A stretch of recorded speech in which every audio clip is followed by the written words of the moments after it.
What is up, guys? It's Adam, aka Marf, and this is Marfoogle News, the only live call-in show on somewhere. Right now, we are going to be talking about the shroud that is coming and that is apparently here. According to the CDC, we're going to be talking about a whole lot of other news as well, including live exercises and some military information that we just got from our group. So stick around. This is a show not to miss. We will be right back.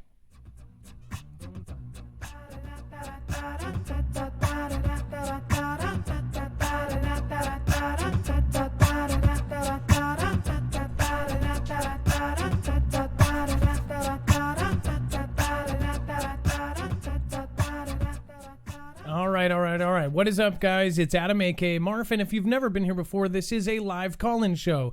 The number to call is down below. It's 224-400-MARF, and in case you don't have a touch-tone phone, just make sure you read that there. It's 6273. You're going to want to press option 4 to get through, and of course, you will be screened by Dex, my co-host. I'll introduce him in a second.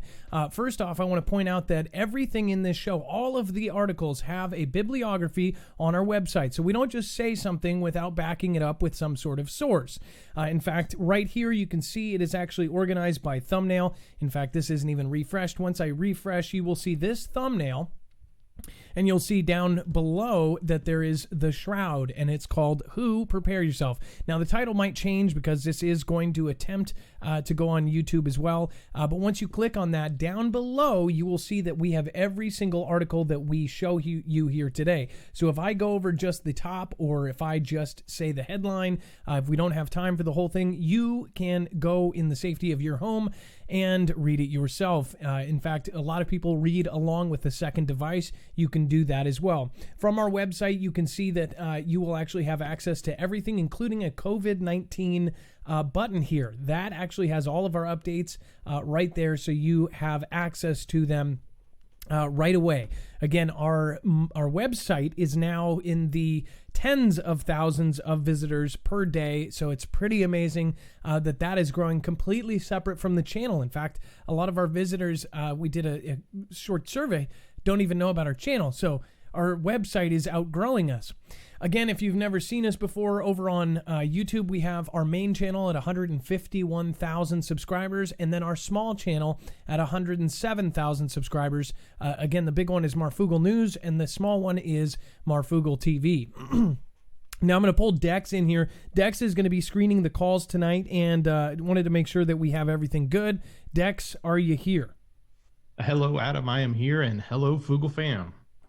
Awesome. So there's been a ton of stuff going on. We are, of course, going to go over actually a lot of news today, including COVID. We're going to call it CV from now on. If you have a problem with that, ask somebody next to you why we are doing that. Now, the WHO, the World Health Organization, has now teamed up with several platforms to actually curb any kind of panic. And that is not our mission here either. Just a small disclaimer. I want people to know that we are not here to panic anyone. We are here to inform of all of the recent updates and all in one place let you know what is actually going on. We are not here to theorize if this is, some sort of theory, anything like that. We are actually here to show you the straight facts and what is proven and what is not proven, and then of course you guys can go over it yourself. Now, a quick disclaimer before we get started. Of course, we have callers on here that are not ours, so just to make sure you guys know, nothing in this show should be considered legal, medical, or financial advice. The views of the callers can differ considerably and do not necessarily reflect the opinions of myself, Dex, or anyone else who helps the show, including our beautiful mods. Including Bones, and Rip Curl. I always forget Rip Curl. You should always do your own research and consult with professionals. The internet is full of fake news, so please take everything with a grain of salt. Now, with that out of the way, we're going to get into the news. Dex, first off, we've got some information from our military group, which again, we have over 12,000 in our Discord group and over 400 active and retired military people in our private group. So what did we get today, Dex? Hey, Adam. So we actually received some intel from our military group, specifically coming from the Asia Pacific region. And the intel goes about like this. About 3 weeks ago, they were informed that they would be threatened with a 20-day quarantine or full isolation if they came into contact with anybody within a selective country, and put quotes around the word selective. And now fast forward to today, they're being told, hey, we're going to start getting ready to launch NEO operations. And if you're not familiar with NEO, that term is for non-combatants and non-essentials, I guess is the term, non-essential personnel. And NEO is to remove non-essential personnel from any danger or from an overseas area in a country to a designated safe haven, which is typically bringing them back to the United States, right? So what they're being told is to get prepared for that, and that they're going to start preparing to do that. So basically, it's dependents, contractors, non-combatant, type people. And then the reason they're being told, I guess it's important, or this is important for them, is because they've actually never had to do this before in that region, not in modern times, or recent times. So this is something that they've never experienced. They've never had to happen. I think we've seen this maybe when things have broken out when things happened in Ryan, in that region before, where they would pull non-essentials or pull people from certain areas and evacuate them. That's the type of thing they're talking about. But obviously it's clear what's happening is they're saying we're doing this because of CV, because of this threat that's coming through. And then the other thing they said is that they're probably going to move or be prepared to go and have their bases act like they're on full quarantine style. In other words, nobody goes in, nobody goes out. They're going to start locking down. So that's the inside intel we're getting from military sources that said this is what they're preparing for in the Asia Pacific region. So I wouldn't be surprised if something happens here. So like I get a CV. Sorry, geoengineered frog in my throat.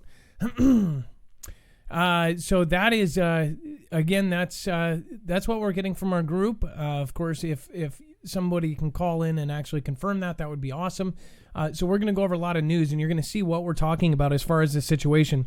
And if you guys can, please let us know in the chat if any sound issues are present. We're changing things around. We're changing our call system to make it better, and to make it better for the caller, of course. Before, the caller was not able to actually hear the show. So if you can imagine sitting on hold for an hour with a repetitive, I wish we could play our song right now. Our song is still the do. I couldn't. I love that song, but I could not listen to it for an hour. And then we do have a full phone tree, all these things that we actually, that basically you guys have helped us provide for the channel and for the show. Our Discord, all of the people that help, it all makes this channel possible. So thank you guys. I got to get in my groove today. Anyways, congratulations to Goose Wayne on DLive. You hit GP, global partner. That's absolutely amazing. Charles Wayne, who is the CEO of the company, was actually in there. I didn't realize it was the real Charles Wayne. I said, hey, who is this guy? Is this a streamer or something? And then they go, no, that's Charles Wayne, the head honcho, the guy that started this entire platform. And I was like, oh gosh. So I knew who Charles Wayne was. I didn't realize that he would actually be in there. Not to mention, they said when you get global partner, you get 10 Ninja Guineas, and the guy dropped a Ninjet. So I didn't think it was the real guy.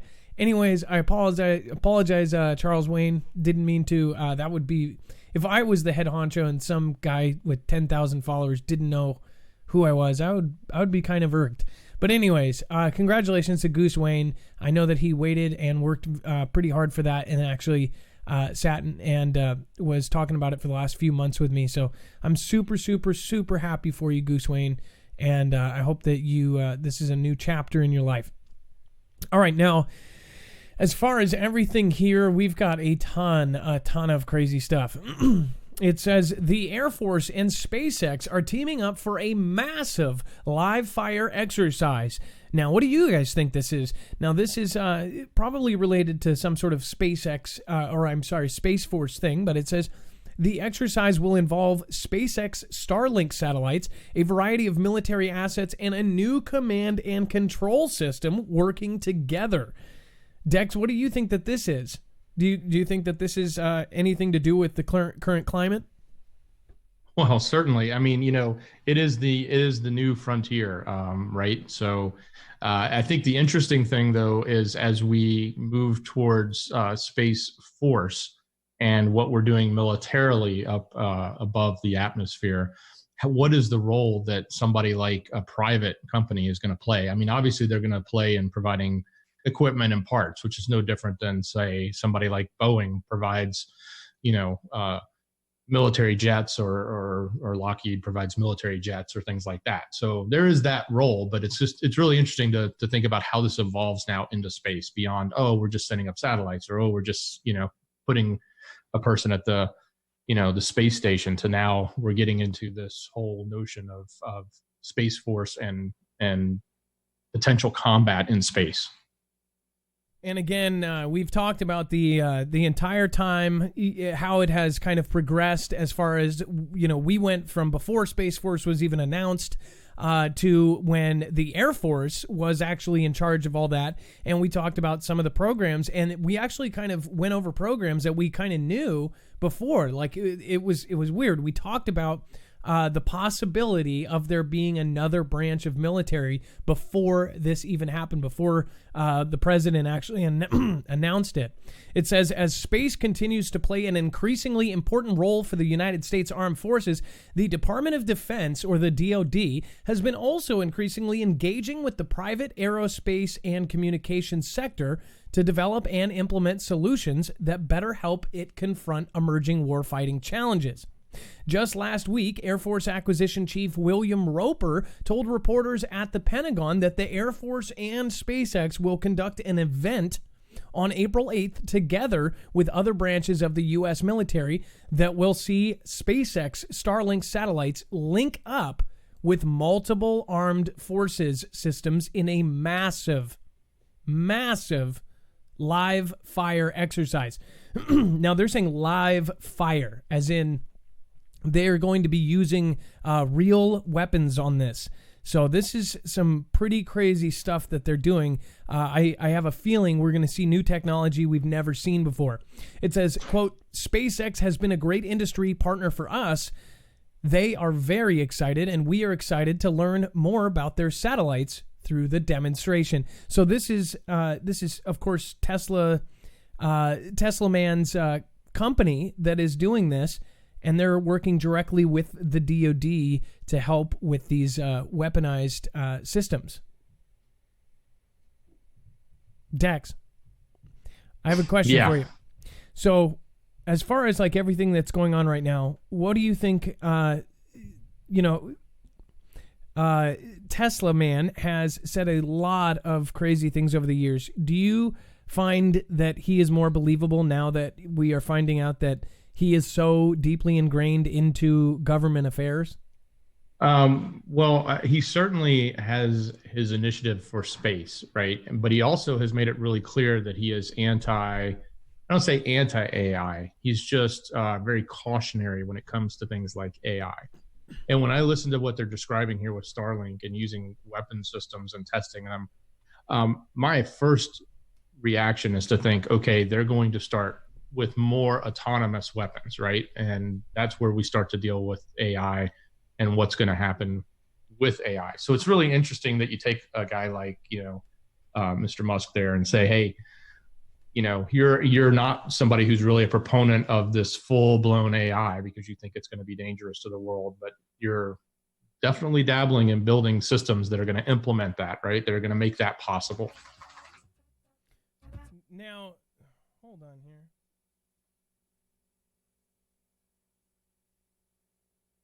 And along with that, right, this whole notion of Starlink or the satellites that they're building, this is the system that's going to be basically clouding up the sky, right? Exactly. And sorry about that. I'm having all sorts of weird issues tonight. I don't know why. So as far as Starlink connecting all these things, there's going to be a lot of weird things that are happening as far as connections and things in our sky. So I would highly recommend that everybody actually look up and take videos. You can actually double press your power button on your phone to get to your camera faster. I know that sounds like a simple thing that we all know, But a lot of people actually, every time I say that, I've said I never knew that. So please do that and catch the videos and then send it to us. Once you send it to us, we can actually show the rest of our viewers. Some of the videos that the most amazing videos we've shown are from you guys. So please make sure to do that. This is actually something that was previously partnered with Virgin Orbit, which Virgin, of course, is the cell phone tycoon. And it says with the UK Royal Air Force to provide launch capabilities for small satellite constellations, and is on contract with the Air Force to conduct a first-of-its-kind launch from Guam later this year. So all of this stuff is going on in the same year. We're going to see a ton of stuff.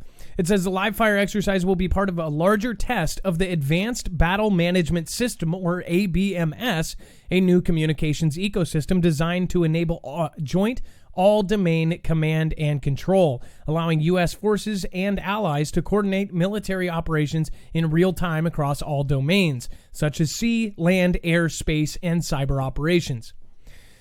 So, apparently, too, the first time they tested it, it had mixed results. So that is something that I think is much bigger. Now, this is crazy. I think that this is something that is much, much bigger than anybody knows. They act like they don't know, and that's, my opinion. It says emails obtained through FOIA show that security forces and officials at F.E. Warren AFB were just as perplexed with the drones as the public. Now, if you don't know about this, in Colorado, there were these mystery drones flying over. These things were as big as 6 feet wide in wingspan, and they were flying in grid formation. Now, this is a fact. This isn't something that, a couple people said, oh, yeah, there's drones flying above. It wasn't like a UFO sighting. This was a mass sighting all over multiple states, in fact. These things were essentially doing a grid and mapping something. They had equipment on them. They were doing something. Well, local police, local sheriffs, local military were not notified. They did not know anything about it. They were nowhere on radar. And of course, they are pretending like the government doesn't know about this when it had to. This is most likely a government project. If it's not, then we should really be concerned about it. It says in December 2019 and January 2020, the plains of rural northeastern Colorado and southwestern Nebraska were the epicenter of a series of sightings of what were widely described as unidentified drones. Despite the media attention these sightings received and the speculation that they were related to security forces responsible for protecting intercontinental ballistic missile silos scattered throughout the region, military bases in the area denied that the drones were theirs. So they said that they were looking for nukes in some cases. In some cases, they said that those were actually there protecting. Maybe somebody was trying to come and steal one. I don't know. How would you steal a humongous nuke? I don't know. It says military bases in the area denied that the drones were theirs. Well, the mystery of the drone's operator or operators remained unsolved. Now, remember, these guys can do this from hundreds and hundreds of miles away. It's not like a DJI Mavic or anything. It says a series of internal emails obtained through a FOIA act revealed just how serious the drone reports were taken by the 90th Security Forces Group and the Public Affairs Office at F.E. Warren Air Force Base. The emails are heavily redacted, but they at least shed some light on the confusion even the base experienced at the hands of this seemingly unsolved mystery. Now, again, we covered this when it first started coming in. We even got videos from callers. Callers actually called in with video of them flying overhead. And it's weird because they're low, they're big, they've got lights, but they're not on radar, they're not on anything. And then they are in that grid formation. So she knew from the two coming over that there would be 2 more and then 4 more. Really weird stuff. It says, in late December 2019, the War Zone was among the first outlets to report on the somewhat bizarre story of fleets of identified drones operating in the airspace above northeastern Colorado and western Nebraska. It says there was a sense of near panic as law enforcement agencies were inundated with scores of reports of these drones, prompting the creation of a task force that included the FAA, federal law enforcement agencies like the FBI, and sheriffs from multiple Colorado counties didn't know what the heck was going on. It says eventually the state of Colorado sent one of its well-equipped surveillance planes to hunt for the drones. Since then, however, reports of suspicious drone activity have dropped significantly, according to the Colorado Department of Public Safety in Nebraska. Now, I think that they sent out that fancy plane. I think they found that it was another agency that was not saying anything. This is just my theory. Again, I'm not here to start a conspiracy theory, but come on. Even the government is saying that this is most likely another government agency that they don't have the clearance to know about, and they're flying these drones. There's absolute no way that say another country could fly 6-foot drones over and not be tracked or not have the government knowing about it. I mean, literally, you fly a kite now, a satellite has grabbed you. They can actually track down to, like, it's less than a meter as far as satellites, so they would see this thing right away. They have satellites that have live feeds. It's not like the ones that we get on Google. They can literally read the print off of a newspaper. So, of course, they knew about where these drones were, and of course, they knew the cause and the purpose. But again, that's what's concerning. We don't know why they were doing it. Despite the large effort and the mobilization of Colorado's infrared camera-equipped aircraft, nothing conclusive was identified, and to date, no one has come forward to claim responsibility for the drone activity, but that doesn't mean the case is closed. So, one thing about this is this might have, some people think that this was an actual UFO made to look like a drone or some sort of extraterrestrial. Some say that this is like the preparation for the false alien invasion, and these weren't actually drones. Obviously, there's stories all over the map on this one. What do you guys think? I would love for you to hear, you to actually call in and let everybody else hear what you saw if you did see these. So this is big. I want to try to get a copy of these things. The big theory was that they were looking for nukes, but I don't know. And then, of course, new mini-moon. This thing freaked me out. The other day when this happened, it says new mini-moon orbiting Earth for now, astronomers say. So basically they found something floating around our Earth, and they're saying, oh, it just kind of fell into orbit, and now it's just a, new mini-moon. Basically, a mini-moon is spinning around us, and they found this thing just not too long ago. It says here... It says the tiny asteroid dubbed 2020 CD3 was spotted by astronomers in Tucson, Arizona on February 15th, the day after Valentine's Day. It says, big news. Capra was a researcher with the Catalina Sky Survey at the University of Arizona Lunar and Planetary Lab tweeted Tuesday, quote, Earth has a new temporarily captured object, possibly mini-moon, called 2020 CD3. On the night of February 15th, my Catalina Sky Survey teammate, Teddy Prune, and I found a 20th magnitude object. Now that's, I'm guessing, Dex, is that talking about the size as far as a 20th magnitude object? So that means it's big enough to be a small moon and small enough to not be a planet? Yeah, it sounds like some sort of comparison on its size. So it says, let's see here. He added that the discovery is, quote, a big deal because out of roughly 1 million known space rocks, this is, quote, just the second asteroid known to orbit Earth. How are we having all these firsts and seconds? One thing that I thought of is with Oumuamua coming out of a different universe, coming by, swooping by Earth, and then all of a sudden speeding out and leaving at a faster pace than when it came in. There are some weird things out there. Now, something that, again, to bring it back to the fake alien invasion thing, that's a theory that is all over the internet for many reasons that you guys can tell me. As far as this thing goes, was this dropped off, and is it some sort of actual craft? What do you think? I would love to hear your opinions. I don't actually know. I've never heard of a mini moon other than the one that China's making, a fake one. But as far as a mini moon, I did not know that we had one. So It says the cosmic interloper was officially cataloged by the International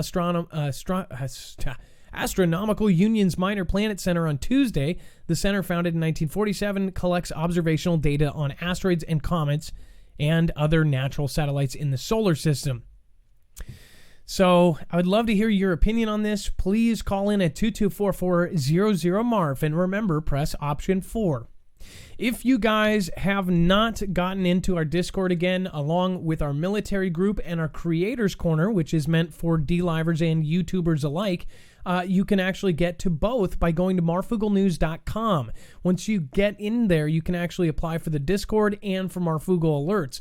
Marfoogle Alerts is if we ever find out anything from our military group or from our 13,000 people in our group, we will actually send out an alert. We don't spam your box. In fact, we send out, it was at about one a month, and now it's about one every 2 weeks, two out every 3 weeks, something like that. We actually send backed up information. If we put articles together and we put a lot of work behind them, then we send those out. Otherwise, it is for kind of emergency purposes. If we ever get taken down anywhere, that would be how we would get a hold of you. So, marfooglenews.com, make sure to check it out. If you are military, you do have to be vetted by another military member. And if you are a creator, you have to have at least 100 subs and 20 plus videos, regardless of which platform. And then facial recognition company works with law enforcement, says that its entire client list was stolen. This kind of freaks me out because I wonder what you guys think about this. What do you think about them stealing the client list? The first thing I thought, and I don't know why, I was thinking of like Fight Club, like the end scene in Fight Club where everything's going up and like they have this big thing against, you know, the government. Like, did some sort of hacking group steal the list of clients that are using facial recognition? That's just like totally throwing it off the top of my head. Again, I'd like to see what your reaction is to this. It says a facial recognition company that contracts with powerful law enforcement agency just reported that an intruder stole its entire client list, according to a notification by the company sent to its customers. In the notification, which the Daily Beast reviewed, the startup Clearview AI disclosed to its customers that an intruder gained unauthorized access to a list of its customers, to the number of user accounts those customers had set up, and to the number of searches its customers have conducted. It says the notification also said that the company's servers were not breached and that there was no compromise of Clearview's systems or network. So it wasn't a hack, supposedly. It says the company also said that it fixed the vulnerability and that the intruder did not obtain any law enforcement agency's search histories. That sounds like to me, Adam, so the way that they're going to be set up, most people are set up, they have multiple systems. And it sounds to me like their accounting system and or CRM, customer relationship management system, was what was attacked or hacked. And so this is, it's on one hand, it's good because their other database that has like all of the facial recognition information in it and the AI information may not have been hacked, right? And that's probably where a lot of our data is. But the fact that their customer data got out, so the list of all their customers and what their customers have searched for, what products that are their customers, like, apps. Think about the FBI or, the Atlanta Police Department, right? Using their systems, right, as a customer. And that was what got out. There would be names that we wouldn't know about publicly yet that are using facial recognition for purposes that they do not want to disclose yet. As far as if you have ever worked with a CRM, it's a customer relation system that essentially keeps track of all your customers.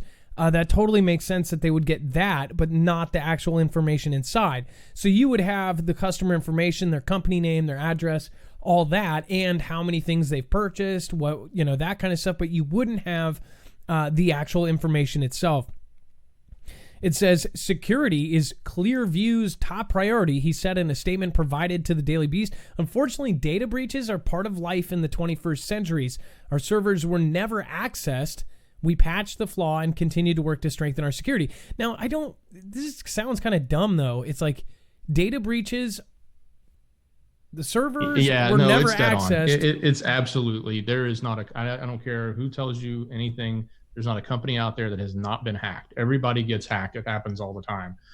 That's why you have to have tools. You have to have systems and processes in place, and you want to make sure that you're trying to protect that, especially critical information like this at a high level. So, the difference is like who's number one, who's the champ, right? I mean, the number one prize fighter does take some losses eventually at some point, right? So you're gonna get down, but you've got to be able to be the one that's the strongest that can fight back and withstand the onslaught that does happen to these businesses from hackers all the time, every day. Now, remember, this is the firm that drew national attention when the New York Times ran a front page story about its work with law enforcement agencies. The Times reported that the company scraped 3 billion images from the internet, including from Facebook, YouTube, and Venmo. You're like, isn't that just scummy? That's the app that you go to pay people, and you think it's private and confidential, but then they scrape the images from it.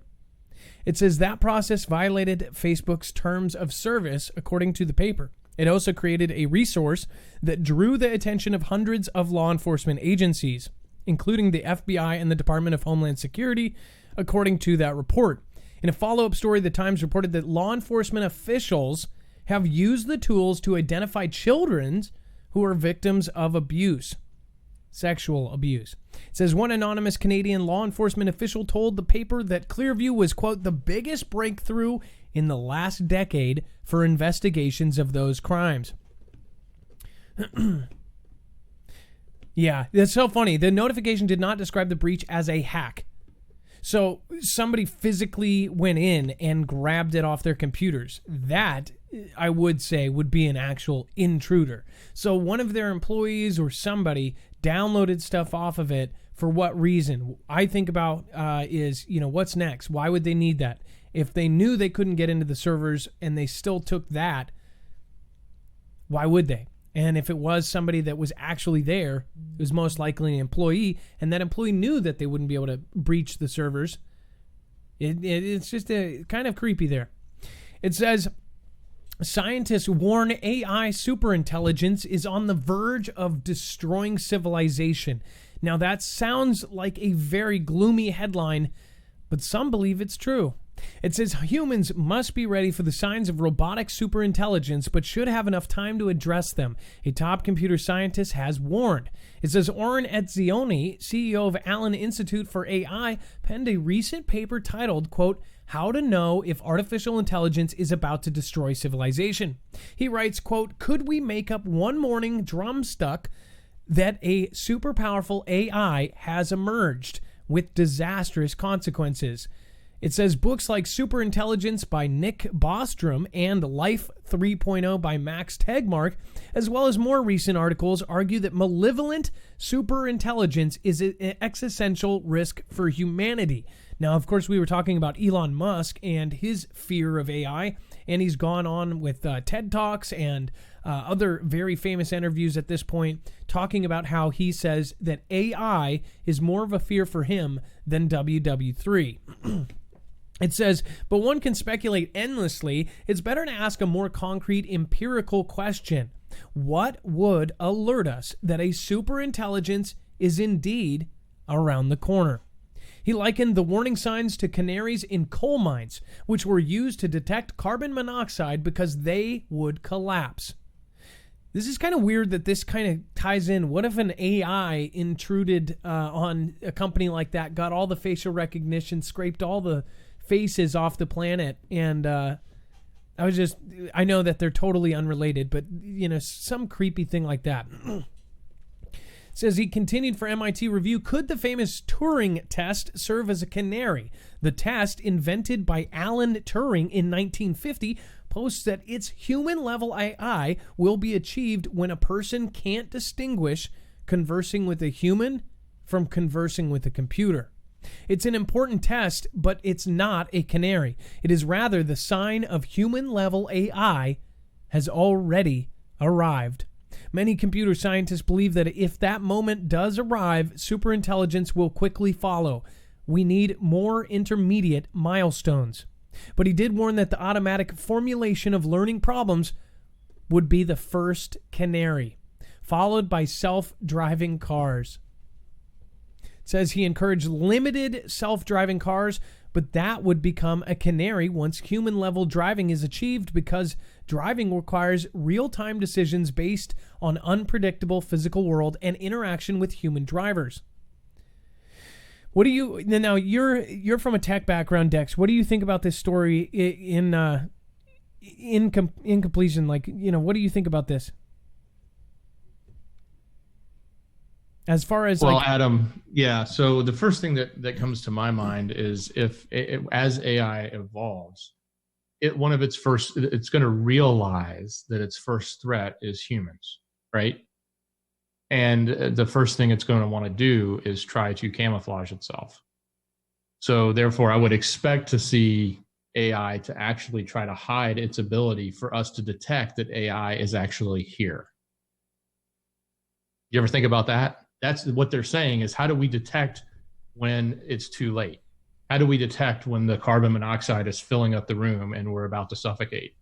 But we can't actually, if the device that's trying to beat us is becoming smarter than us and is actually hiding from us, we may never be able to detect that. This, I don't even think it registers on most people's minds. I think that there's a lot of very smart people in our audience, but it is something that we just have not, coming from just a short amount of time ago, we didn't have computers, period. And now we are at the point where it is eerily getting close to the point where computers will actually take charge and can possibly hack and actually control our entire system. Everything is now on the internet. And I'm not talking about, funny cat videos. I'm talking about infrastructure that actually controls our entire world. People that own this platform, I mean, think about the stuff that they know about as far as the stuff that is going around the planet, as far as this infrastructure that's been built in. Things are possible now that were never possible 5 years ago. You have information doubling. It used to double, every 10 years or 30 years or 100 years. Now it's gotten to the point where information, the entirety of information is almost at a rate of doubling every day. That means human knowledge is actually doubling. This is absolutely insane. If humans are doing that, once we get into the supercomputing and the quantum computing, who knows what can happen? Again, they could hide themselves from us, and we would never know that they are starting to take over. Adam, they could, and this is hypothetical, but imagine the laboratories that use these supercomputers to do these analysis and building of genomes and viruses and other things like that, right? Imagine the computers turning around and giving them false information so that they create something that they think is safe, but it's really a computer disguising itself to then release something that should have been that the human thought should be released to the public as safe, and it's not. It's such a scary fact that we have things like, you've got 5G, but you also have Skynet actually getting put in. And Skynet is not just from the Terminator movie. It's an actual, it's a chipset. Isn't it an actual chip that is part of the revolution of how the Internet of Things is going to work? It's a whole system, right? Yeah, there's a matter of fact, I think Intel just came out today and announced yesterday and announced a whole bunch of 5G technology in the chips and things like that. But yes. That's a very, very scary thought. So what do you guys think? Give us a call. Do you work in a field where it might affect you? Do you work in a field where you know something about this? Let us know, 224-400-MARF. Otherwise, you can read the rest of this article on marfooglenews.com. Now, it says, U.S. says Chinese ship fired laser at American aircraft. Now, we've talked about these Chinese lasers that they're building. It says a Chinese Navy ship fired a laser at a U.S. surveillance aircraft flying over the Philippine Sea west of Guam. The Navy said Thursday, acknowledging the incident more than a week after it happened. So this happened a week ago, and they're just now talking about it. It says the Navy said that the People's Republic of China naval destroyer lased, I guess that's the past tense of lasered, the destroyer lased the American P-8A Poseidon aircraft. Yes, one of the biggest aircrafts we have, the Poseidon. In the act, the U.S. deemed unsafe and a violation of international codes and agreements. The statement from the U.S. Pacific Fleet said that the laser was detected by sensors on the aircraft, but was not visible to the naked eye.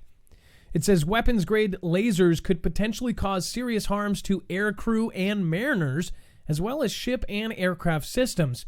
The Navy said that the incident took place about 380 miles west of Guam. Now, we also have all that stuff going on for Guam. You have those launches going on near Guam. So it's weird that such a remote place we hear about so often, and it's always military. It says the Poseidon crew is deployed in Kadena Air Force Base in Okinawa, Japan. The squadron conducts routine operations, maritime patrol, and reconnaissance in the Pacific Fleet area. The lasers, as far as that goes, you've got Russia talking about building a laser on the actual moon and trying to do something like that. That's pretty nuts as well. It says, run on toilet paper in Hawaii over coronavirus fears. So from now on, I'm going to say CV. You can say it once or twice and it might not pop, but the algorithm looks at numbers. So check this out. And again, if you are on hold, if you are on the phone, try to say CV instead of the full word, just because it is definitely getting marked. Okay, it says people in Hawaii are making a run on toilet paper supplies over the CV fears. Worries over CV have people in Hawaii stocking up on supplies. At a Costco store in Honolulu on Thursday, there was a long line of people just trying to buy teepee.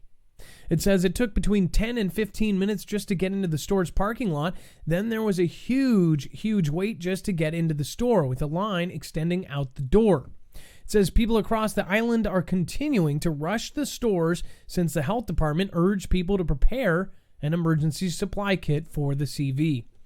So this is the kind of thing that we're seeing all over the place. In Italy, of course, shelves were completely empty. Now we're going to show you some stuff that's really crazy here. Adam, this is the time, right? Like, because you remember we talked about the masks a month ago, and now a month later they're gone. So apparently they're talking TP today. So I want to, get an extra roll or two between now and the next month. And and good thing for that too. If you want to go real cheap too, dollar store for toilet paper. No, it won't be the best. In fact, it will probably be the worst, but it will do the trick. Guess what though? You'll be able to use it eventually, right? So it's not like it's something you don't need. That's also true. Just basically stock up for the next year of toilet paper needs. Otherwise, you'll be in a crappy situation. All jokes aside, it is actually incredibly serious that everybody preps and gets things ready for this, because I'm going to show you some articles here in a second. You're going to see exactly what is going on around the world. It's getting pretty nerve-wracking. If you guys want to protect yourself against a different threat, a huge threat that has been talked about by our actual president, he in fact signed a bill to protect our entire grid because they believe that there is something in the works. Now, this is coming from Homeland Security. They say that there is a probability and a possibility of an EMP or a coronal mass ejection to happen. An electromagnetic pulse weapon could be used, and if it does, it will knock our grid down. In fact, they say that 90% of our population could perish just because they would not be able to get clean water, and that's where it comes down to. You can actually protect yourself, or at least your devices, your car, your generators, your solar system, your ham radio. All of these devices can actually be protected if they're wired into an EMP shield. You can get one through a 100% American-made company, EMP shield. And of course, these are all made by hand in Kansas. They are currently working on the DEMSO team. They're officially part of the DEMSO team protecting the Texas grid. And then, of course, they've done work for DOD and Homeland Security. So why not get the same protection that they are doing? Of course, they have contingency plans for everything. Most people actually depend on them to save you. But as we've seen in situations like Katrina, they run off and save their own families. Meanwhile, you're left hanging. Again, home, vehicle, radio, 3-phase protection, watercraft, solar, generator. As long as you have a generator with gas, then you're set. Obviously, you can wire all of these in. Go to marfooglenews.com/EMP. A small commission of this helps us, and that helps us run all of these things that we are actually doing right now. So I appreciate your guys' help, and I appreciate your support. Now it says how daily life could change if CV spreads within the U.S. It says officials at the U.S. Centers for Disease Control and Prevention have warned that it's not a question of if, but when the novel CV will spread in the United States. And communities are urged to prepare for the virus that has already killed thousands and sickened tens of thousands more worldwide. How could the possible spread of CV change our daily lives? Schools, businesses, hospitals, and first responders could all be impacted, according to the CDC. Now, we've already talked about this. We talked about this before mainstream was even talking about it. People said, oh, the mainstream's covering it, so it's got to be fake. I think this is the worst freaking logic ever. And I've been getting people that I really like, people that have been watching my show for a long time. They come in and they get picked on because they don't believe the same thing. I don't want that. I don't want you guys to have people in the chat that say, oh, it's a hoax or this and that. We don't all have to tag team on somebody. I had somebody that I really, really like basically tell the guy that he was an a-hole last night. It did not work. Here's why. Neither one of these guys is wrong for what they believe. We need to accept the other sides. But on the other hand, I think it is absolutely dangerous to tell people that this is not real. There are hundreds and hundreds of thousands of videos, if not millions, of videos that have now surfaced of absolute concrete evidence that we at least know this. 760 plus million people, twice the population, the total population of the United States, is now on lockdown. That is the craziest thing we've ever heard in our entire lives, because it's not in front of it, because it's not inside, out of sight, out of mind. We just don't believe it. We have been trained, and because I'm classified as a truther, really, I never, wanted to be labeled anything. But in the truther niche, a lot of my friends who do have kind of the same kind of views as me, they are so trained to not believe anything, to believe everything is an operation, to believe everything is a psyop, that they cannot see when the real wolf is knocking at their door. That's the story, right? The boy who cried wolf. Well, now the wolf is actually blowing our houses down, and they're still saying it's a hoax. If it is a hoax, then you're still going to get screwed by this hoax, so get your stuff prepared. Because it is actually closing down things. People we know in our faith, they go, well, somebody just posted, this person, and no offense, they're friends with friends, right? I don't even want to say his name, but he's the gentleman that basically was the whistleblower for Google, right? Very smart guy, incredibly smart. It seemed like he kind of went off the edge and he turned into kind of a truther himself. His Twitter is very big. He's got a great following, everything else, because of his views. He originally did the whistleblow. He went on my friend's Edge of Wonders show, and then he said this stuff.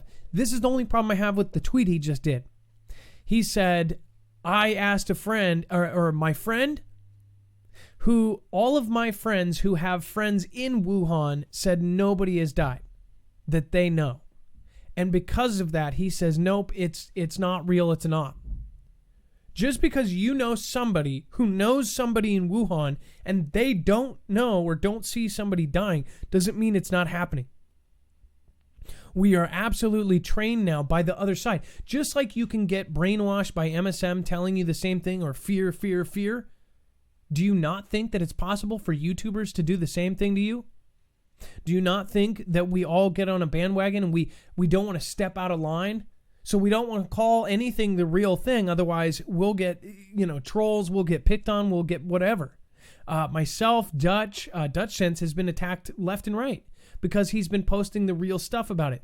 We have all of this information coming into us. And we can see the bigger picture. Everything is going down, and it's going down just as they say it is. And the news is not telling us absolutely everything. And that is on purpose. They're trying to withhold the panic. But there's only so much they can hide, where the entire infrastructure is set up where information and cell phone videos are flying everywhere. They're literally trying to lasso in as much panic as they can this entire time. And people are going to go up until the last day until their family gets it and they're sitting in their house with the shivers. They're not going to believe it. They're not going to believe it until they lose somebody close to them. And hopefully it never gets there. I hope that this thing goes away. I hope that they lock it down. I hope that it's not locked down because they say we're going to get a nation and everybody's going to be cured, right? But even if that happens, that means that they did all of this to make that happen. That means that it is very real, and people don't get the concept that they would or could do something like that in real life at a loss of life to get something like a Bio-Patriot Act kind of thing. Just saying, we've looked in history, we've seen it, and history repeats itself over and over again. They say that there's operators and FBI and whatever I've been accused, saying that they're in the truther community.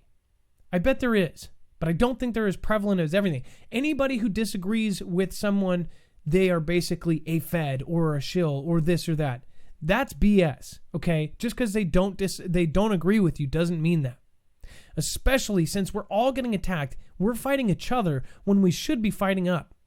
We should be looking up and saying, look at who is in control of everything. Look at how the news has shut down everything. Look at how the main news has popped up on every single keyword. Look at how all of the platforms have essentially teamed up to lock down what we see. And we are sitting here going, China is censored. So are we. And really, nobody's really doing anything about it. There's platforms like this that are amazing, and I'm talking about this other one. I don't want to talk bad about any platform, but the platform I'm live on, this is an amazing thing. Somebody came up with this, and it's probably not going to last. I'll be honest, I don't think that this is going to last. If it does get extremely successful, which it very well could, I guarantee you, one block at a time, it will be chipped off, and there will be rules just like everywhere else, because you can't be successful in today's day and age and still have free speech and still talk about things that are not the norm. In fact, they probably have lost investors because they're trying to stay true to the freedom of speech model. I bet you. So we have no idea what's going to happen with this merger. I hope I have a good feeling about it. I hope that everything stays the same. But this, again, if I would have discovered this earlier, I would have utilized it much, much earlier. I think we should actually utilize it as a Foogle family, and I think we should organize, and I think that we should find a way that we can use this to our advantage. So I hope you guys realize, like, we're not trying to scare people, but at the same time, people get, at least, please take the time and do the research. Don't just listen to one or two guys on YouTube I'm praying that you go through and you see all the videos and you see, people are still saying that all these hundreds of thousands of videos are all staged. That's nuts. That's like, you're kind of loopy if you think that all of these videos are staged. You're thinking that all these streamers, there's sites with hundreds and hundreds and hundreds of streamers that do VPNs out of China, including one that is actually on this platform. But there's whole websites dedicated to it that we've looked at. There's Chinese websites with tons of them, and they're all showing the same thing.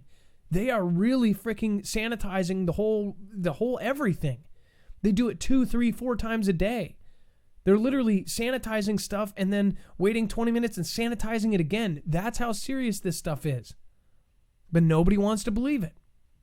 Once this goes over to the tube, people are going to be like this. And it's because, and I see the other tubers that are doing it. I'm still friends with them. I still love them. But I'm telling you, it's just because they have not seen everything. You got to see more. You just got to keep absorbing information. And that's what we're trying to do. We're trying to give you as much information so you know.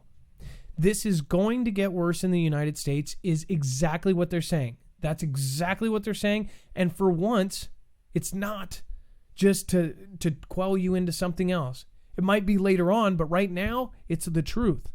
This is what the military is preparing for. The information that we gave you at the beginning, guarantee you there's something up here. You guys be the judge. Again, make your own rational decisions. Think logically and get your supplies based on that. If you don't have money, don't spend all of your paycheck on supplies.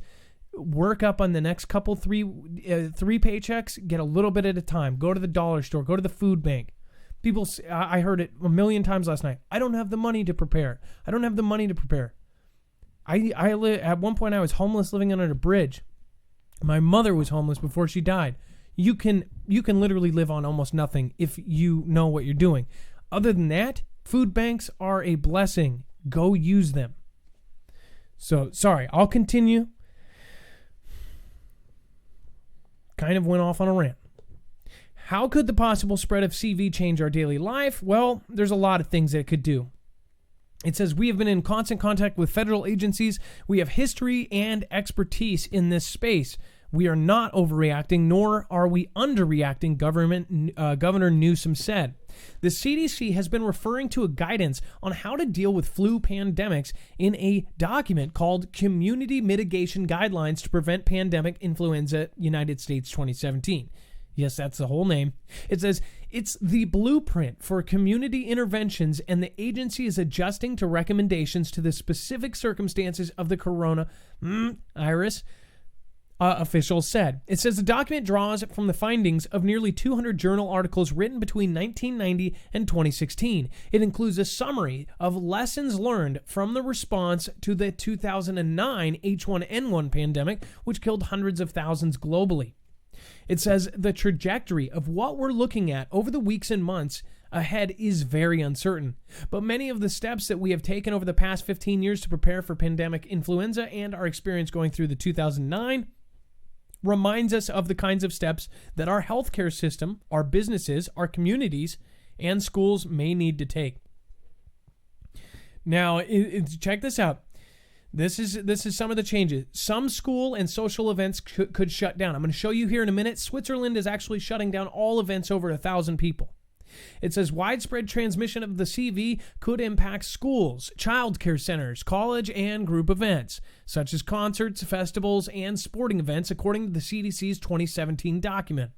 For instance, the document notes that social distancing measures for school, workplaces, and gathering can reduce virus transmission by decreasing the frequency and duration of social contact among persons of all ages. In schools, that can involve dividing classes into smaller groups of students and rearranging desks so students are spaced at least 3 feet from each other in a classroom, which sounds kind of dumb, but yeah, that is if the school remains open. CDC might recommend the use of coordinated school closures during severe pandemics. More than 100 schools closed in 2009 in response to the H1N1. Closing or canceling schools in response to public health concerns are decisions that distracts typically have to grapple with and are already experienced in making. So it says, even in my own state of Maine, schools in recent weeks and months have had to close for just the regular flu. During H1N1 crisis many years ago, schools were closed then. It says recalled Dr. Navav Shah, director of the Maine Center of Disease Control and Prevention, and a member of the Association of State of Territorial Health. So it says one of the questions that is scientifically out there that will govern or drive how school closures are calculated is to what extent children themselves carry or transmit this virus. Scientifically, we need to have a better understanding of what extent children are carriers or transmitter of the virus. The point of that is it's premature right now based on the science to make uniform claims about what school closures may look like. So again, you might be urged to work from home. This is something that is already being done right now in other countries. But what if you work at McDonald's or what if you work at Burger King? Can you work from home? Obviously not. What happens to the lower class that has to go out and actually work? What happens to the middle class that has to go out and work? Not everybody can sit on a laptop and do their work. It says, also, according to a document, CDC recommends environmental surface cleaning measures in all settings, including homes, schools, and workplaces, to remove influenza viruses from frequently touched surfaces, which, if you think about it, it's everywhere. First responders may have to act. With the spread of disease, healthcare systems could be taxed with high rates of hospitalizations and deaths. And it could impact other critical infrastructure too, such as law enforcement, emergency medical services, and the transportation industry, according to the CDC. Now imagine this, our local police department with masks and gas masks. That would be very, very creepy.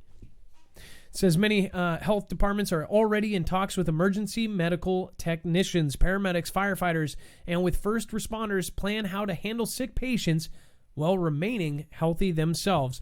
So this is already being in memos. We've actually put out memos that the Foogle fam has sent us. I've tweeted out the memo that the phlebotomist sent in. They basically said that they were going to go in overtime. Doesn't matter how many hours. You can work 30 hours, 40, 50 hours a day. I know it's not possible, but that's literally what they were asking them to do. And they were asking them to come in early for a meeting in one case. We've had 4 phlebotomists email us different notices. And phlebotomist is essentially somebody who's very good at taking blood. They come in, their whole job is to do shots or blood draws and things like this. Then they take it back to the lab. Not fun stuff. It says, a call to stay informed. That is definitely something that needs to happen. And of course, man cleared after CV quarantine, can't stop coughing in TV interview.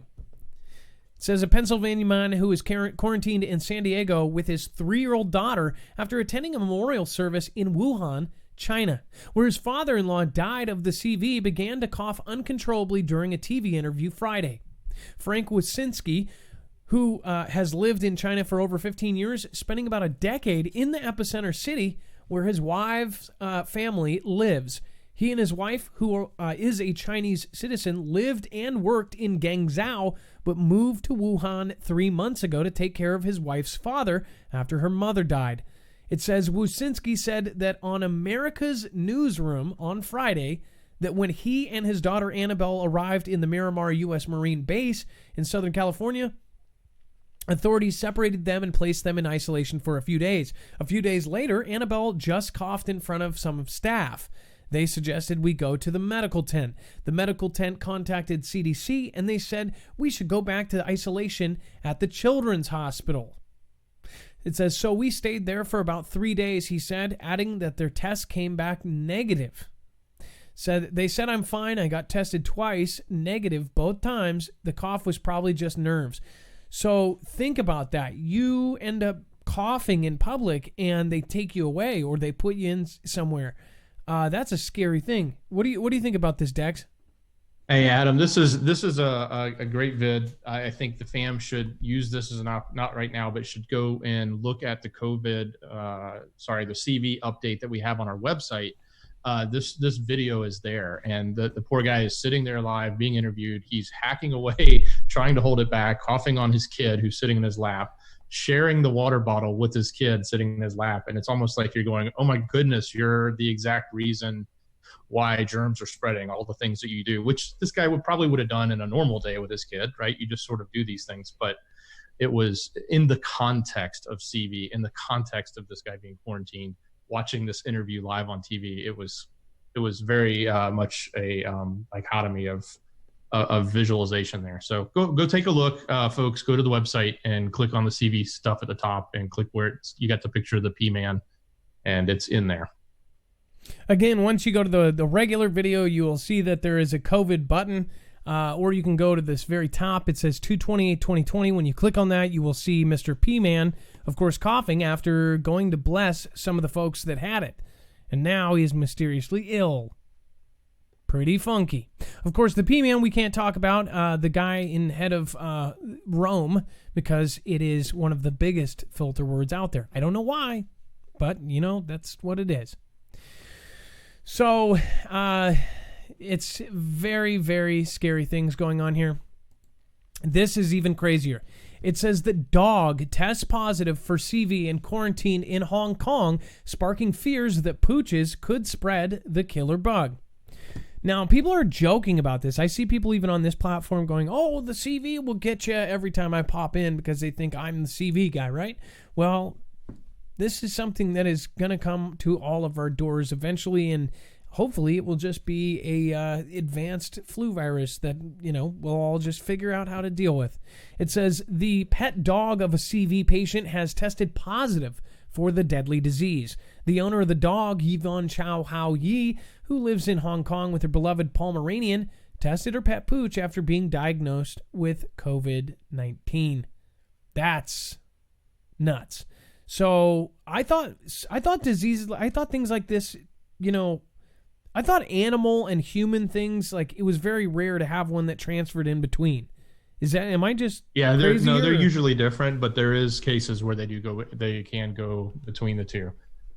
This is interesting though, because we had heard leaks coming out of China that there was a lot of things going on with the animals, them rounding up pets, doing things like that. We weren't sure of it. We couldn't validate it. We didn't know if it was just because people were leaving them behind or if they actually thought there was a problem. But now outside of the Great Wall of information that we can't get our hands on, we're actually seeing that, hey, maybe this is transferring to our pets. And now what does that mean? And what is going to happen with that? And is it going to transfer from a pet to another pet or to another human? What happens there? Yeah, that's something to think about. And especially, I was thinking of somebody like Ed, who has, however many dogs and however many cats. We've got 2 dogs and 2 cats, and I'm like thinking, geez. Luckily, if you keep your pets home, of course they can't get that unless. Think about your cat running around the neighborhood, though. If your cat could get it, it says dogs. It doesn't say cats yet, but seems like it would be the same. Hong Kong pets face CV quarantine after dog test positive. Again, you can go check out the rest of this. That goes into detail about the situation on marfooglenews.com. If you guys want to support us in a different way, earthing is something that I have been doing for, I think, over a year now. Dex has been doing, and then people in our Foogle family have been doing this for decades. I discovered it late, and I wish I would have known about it earlier, like especially long time ago when I had a lot of back problems. But again, what earthing is it's essentially grounding. We are electricity. Our hearts are run by electricity. Our brain is run by electrical synapses. Our entire nervous system is electrical. So it only makes sense that we should be grounded. Now, somebody who's standing barefoot out on the ground on Earth is actually grounded. You can test them. You can physically test somebody with rubber soles on and somebody who's barefoot, and it makes a difference. They are actually grounded. Their body flows. Everything is better. Inflammation is the main part of it, and inflammation is the root cause of all sorts of things, including digestion problems, bad sleep. You're talking about arthritis, pain, all sorts of things. So again, they have mats that this is what I do. I have the mat on my bed. I don't even have to think about it. I just go to sleep on it, and then I wake up a lot better. If you guys know, I used to do my show at 1, 2, 3 in the morning. We would still have 2,000 people because New York people would be waking up and drinking their coffee to my show. That wasn't on purpose. That was because of my sleep schedule. This has changed a whole lot in my life. I guess it's one of those things you have to see. You can go to marfooglenews.com/earthing to see all the different products. You can even get one for in front of your computer, just kind of like a mat that you put your wrists on and you'll be grounded. They are all on marfooglenews.com/earthing. If you want to see the movie, we've had Muriel Hemingway, of course, famous actress. Clint Ober has been on the show. And then that movie has Amy Smart, Deepak Chopra, professional ball players. We got to screen it. Our channel got to screen it before anybody else. In fact, before it did its red carpet review, we had exclusive access to it. You can go to marfooglenews.com/GT if you want to watch the full documentary about it. It's absolutely amazing. Check it out. marfooglenews.com/earthing. And then Swiss government bans all events on over 1,000 people. This is exactly what we're talking about. This is bigger groups in other countries. Now they are saying, nope, we're not doing it. So if it's not, we know Swiss people. It's not like it's just in China. Other countries just like ours, Italy, this is hitting hard, and people we do know are being affected by this. That's why I just think it's so crazy that people are still saying, no, it's not here. They literally have to see it in their own household for them to believe it, when it's all over the world now. It's in, how many countries is it in now? Like 40? It surpassed 30, I know that. It's crazy. More than that. It's definitely more than 30, more than 40 probably. It says the Swiss government announced in an immediate ban Friday that all public and private, that's right, private events in the country involving more than 1,000 people as a measure to halt the spread of CV. It says the measure announced Friday will last until at least March 15th. Among the events that will be affected is the annual Geneva International Motor Show. I thought it was going to say the Geneva Convention, which was due to take place from March 5 to March 15. It says, and draw tens of thousands of visitors every year. Organizers of the auto show did not provide immediate comment on the Swiss government announcement. The government said that it was aware of this measure that will have a significant impact on public life in Switzerland. However, the move is expected to provide effective protection to people in Switzerland and public health. The government said it should prevent or delay the spread of disease in Switzerland, thus reducing its momentum. Notice the words they use. That's a quote. That is the government quote. It said it should prevent or delay the spread of disease in Switzerland, thus reducing its momentum. So it's still going to go. It's R0 is 4+. It says for event fewer than 1,000 people, organizers must carry a risk assessment in conjunction with the competent cantonal state authorities to decide whether or not the event can be held. So even if you have 100 people, you still have to have the right, you still have to get permission. Switzerland has reported 15 confirmed cases of the new CV. Its borders are northern Italy, which has seen the largest cluster of cases in Europe. Absolutely crazy. Okay, we're going to fly through the rest of this. Mexico confirms the first 2 cases of CV. It's everywhere. Again, we're going to go over this, and you can actually read this on our website. This is just Adam, that one's we don't need to read it, but that's important to think about. I've said this before; others have said it. And once it hits South America and Central America, we can't stop. We need to be. What are we going to do? I mean, we have a porous southern border that people come through every day, and we have no control over stopping that at all. Maybe do you think T-Man knew about this beforehand, and that's why he was so adamant on the wall? I know people are going to go, no, either way you say it. Yeah, well, whatever. I mean, it's not like we've gotten much of it built, but at the end of the day, what we have to deal with right now is people crossing that border. We have no control over it. We can stop planes coming in, but we can't stop people crossing that border. Think about the Mexican government and their faulty attempts. If this did get, this would ravage Mexico. If this goes, it is going to go further in Mexico. I'm sure we're going to hear about more cases. It's like, even if we did the best job, think about what Mexico would do right on our other border. I mean, I think Canada would do a pretty good job, or if they were really trying. But Mexico, I mean, you're talking about if you pull out a couple $100, you get out of any kind of fine, or most of them. I don't think that they're going to do the best job of containing it down there. And, of course, they're not the best at containing the people because they come over every single day. CV precautions, international travels arriving back at NYC airports concerned by lack of screenings. This we've already talked about. They're missing half of the people. It says with the CV outbreak affecting at least 40 countries, many travelers are concerned about what's being done to contain the virus. It says at JFK Airport, jet-lagged passengers, typically in a rush to clear immigration, are now appalled by a lack of screening, especially compared to procedures in the countries they just left. So you're saying that this is crazy because these are the same people that are like, I want to get through, I hate this, I don't want to wait. They are saying, whoa, I got through way too easy. Is that what this is saying? That's essentially saying that. Yeah, they're saying, hey, I just left a country and I went through 20 screenings, a whole bunch of temperature taking, and 60 questions about my health.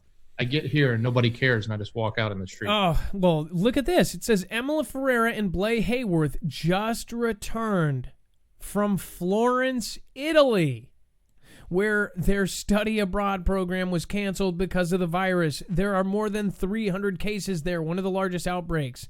And guess what? The students told CBS2 Christina Fan that they were not asked a single question about potential symptoms once they landed in New York City.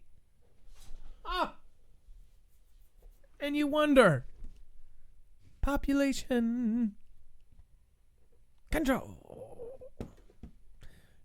to Major Tom.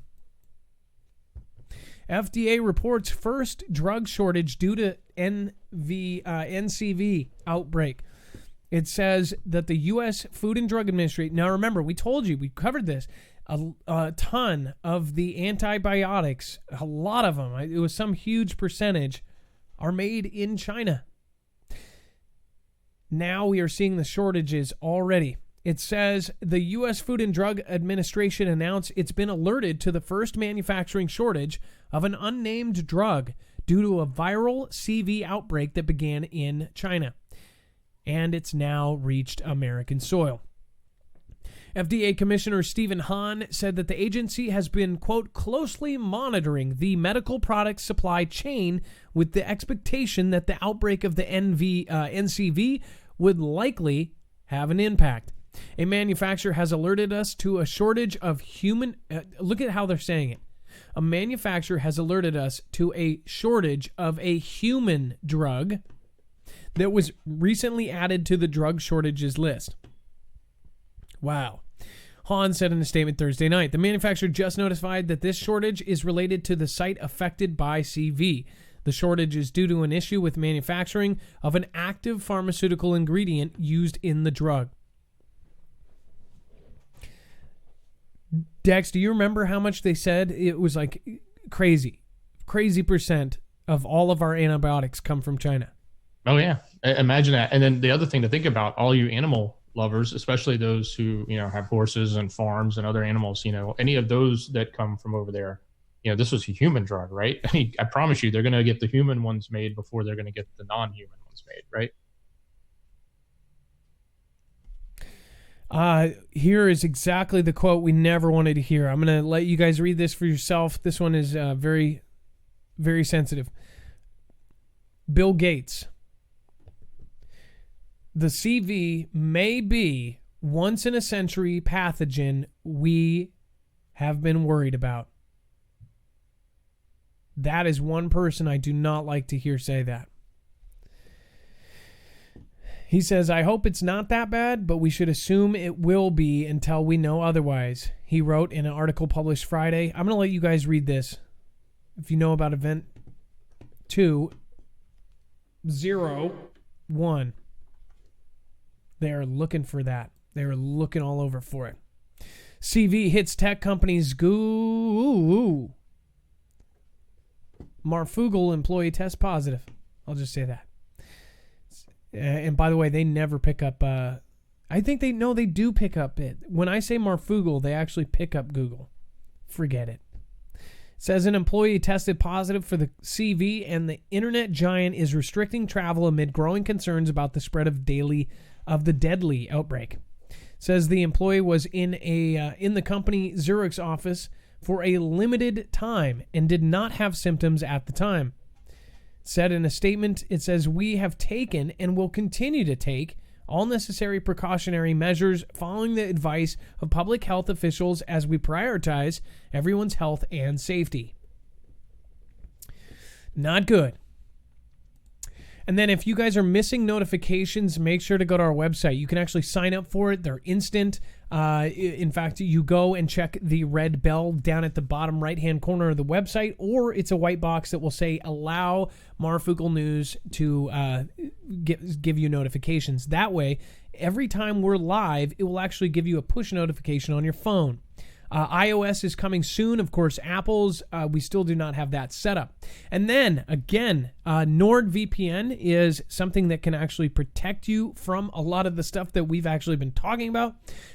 Everyone should have a VPN, period. It depends on which brand you want to go with. We recommend Nord. They are the most advanced, and they are literally basically the number one. Again, you can actually save up to 80% when you go with our code rather than just going yourself. So it's not going to cost you anything extra, and it will actually save you money. You can go to marfooglenews.com/VPN and make sure to use the code Marfoogle. Again, this helps the channel. NordVPN is absolutely amazing. It's super easy to do. You turn on, you turn off. Doesn't matter if you don't know how to use a computer at all. Once you go to that website, it will explain it all. It goes in like 2 easy steps. It takes about 5 minutes to set up. You can hide your IP from the bad guys. You can even put yourself in a different place. A lot of people actually put themselves in a different country. like Megan, who's in China. She did that so she could actually get out. That's in fact how a lot of this information is getting out, because they're using a VPN to put themselves somewhere else.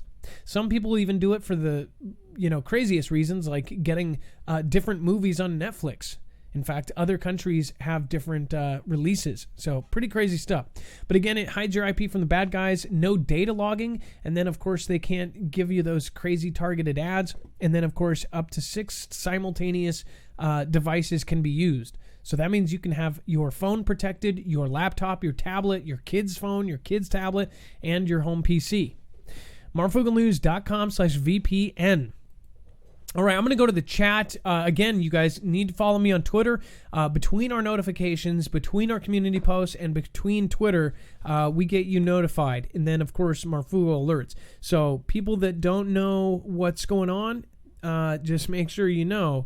There's a ton of ways that we notify you what is happening. And then it looks like, let's see here.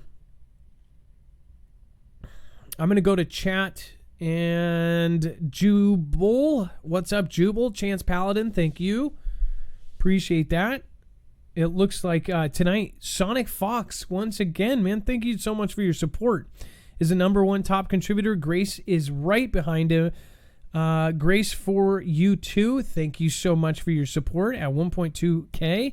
Melsara, 1.2K, tied with Grace for you too. Thank you so much for your support as well. Looks like must have dropped a Ninja Guinea or something. Happy to be alive in Canada 21. Thank you so much.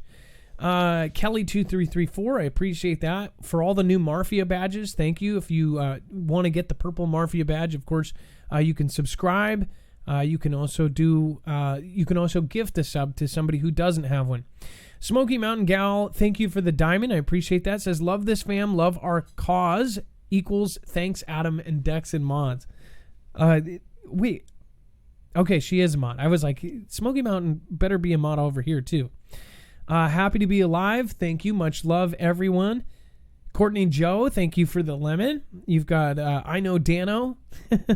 J Stone, keep those.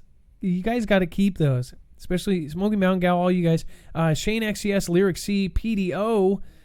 Thank you again. I don't forget that kind of stuff. Thank you, PDO. I appreciate your support last night. Carrie Ray, Dawn0157, Checkawa, what is going on? Exceller Sean, Danny Massey, Silent Sentry, Mama Sherry 1969, Main for Marf, Robert 157, Channel Jammer. Channel Jammer says, I still need followers. Heavenbound 813, look Marf, I got a voice tonight. Hey, Heavenbound, thank you for following me no matter where I go. All of these names are from YouTube too. Like, you guys literally have come over. You know that more of you guys come over than some of the bigger people that come over here.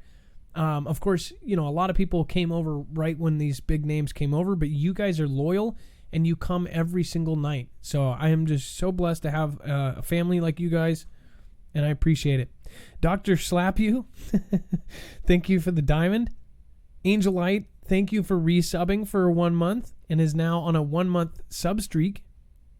I've actually tried to do a 3 month streak at the same time, just so I could get the different colored text. Relic Army says, need some troll spray. I hope not. We got good mods in here. And then, of course, check out Chance Paladin. Check out Def Mike if you haven't. Check out the Kingsmen report. It says cover CENTCOM.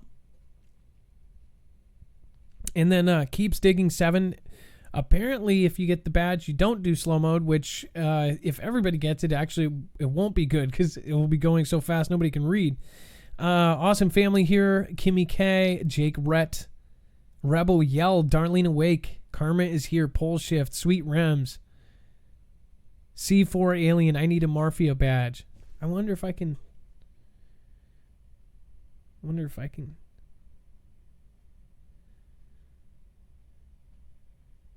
Oh, it says permission denied. That's too bad. I actually tried to gift you one. Either way, thank you guys for all following me. I appreciate it. I wonder why it did that. It's kind of funky. Maybe I'm at my limit or something. All right, make sure to follow me at Marfoogle. It's on Twitter, and then we're going to get the phones open. I'm going to pull this up here. Looks like first up we have 11 Pagan 11. Dex, are you ready? Can I are on your side? I'm guessing so. Hey, Adam. Yeah, we're ready to go. 11 Pagan 11. What is going on? You are live on Marfoogle TV. Hey, Adam. How's it going? Good. So I haven't talked to you since I think that night in your chat. I think I came over to your channel. What's going on? Yeah, it's been a minute since I spoke with you. Okay, so let's see here. It says that the CV in California and what's happening at Walmart, and you have a video apparently. Yeah, it's really strange. My local Walmart right here by my house decided after this CV thing happened, all of a sudden they're going to start doing upgrades. And we have a super Walmart here in Visalia already over on our main strip called Mooney Boulevard. There's a huge super Walmart already there. And now all of a sudden they're putting in another one right here next to like the main freeway and everything else. Like, it's just really weird. So I started videotaping it and I started putting it up on my channel. And then today I was actually able to get a hold of somebody who could give me information, because anytime I asked, I was always there at night, and they told me to ask day management, which I also thought was weird, but whatever. So I actually was able to speak with somebody today, and I didn't want to, get asking questions on camera. So I asked them the questions, and then I went outside and videotaped and gave the answers that I found. But they say it's going to be a super Walmart, and that it's supposed to be completed by the end of the year. Now, so is is your thought really big? Is it your thought that this is going to be used? Is this your thought that it's going to be used for some sort of nefarious reason or storage for some sort of event? That's how I feel, because like I said, we already have a super Walmart here. And we have a lot of discount grocery stores and stuff like that too. So, and we have a Walmart, Kmart, Target, we have those discount places. So why in the world do we need another super Walmart? And this is in the same city. I don't get it. This is in the same city. It doesn't make any sense. Now, can you hear me? That's one thing I was going to ask you. It's a little muffled sometimes, and you seem a little delayed. Okay, but you're making sure to listen through the phone and not through the show, right? Correct, and I've got everything turned off. I'm just talking to you on the phone. Okay, maybe it is the connection or something. Okay, either way, are these both in the same city, Pagan? Yes. That is weird. So I would love it if you kept track of this. And again, we're showing the video here on there. Did they give you any answers that kind of made you happy, or you still scratching your head? And it made me scratch my head more, because I just don't understand. I'm gonna try and get a hold of maybe the city coordinator or something and find out, because like I said, it just makes no sense. And then to top it off, what's even stranger is the company that's doing this upgrade, which it's great and all, but it's not normally something that a construction company promotes, but they're promoting T-Man, our chief in command. You're saying, are you talking about like the posters? Excuse me? You're talking about posters at the construction site. That's what you're saying, right? No, hon. It's on their equipment. Oh, wow. on their big dump trucks to haul off, debris or whatever. It says T-Man, and then it gives I think it says 2020 on it. I have 3 different Walmart videos up, and it's in one of those videos that it shows right there on the side of the truck that it's T-Man support for 2020.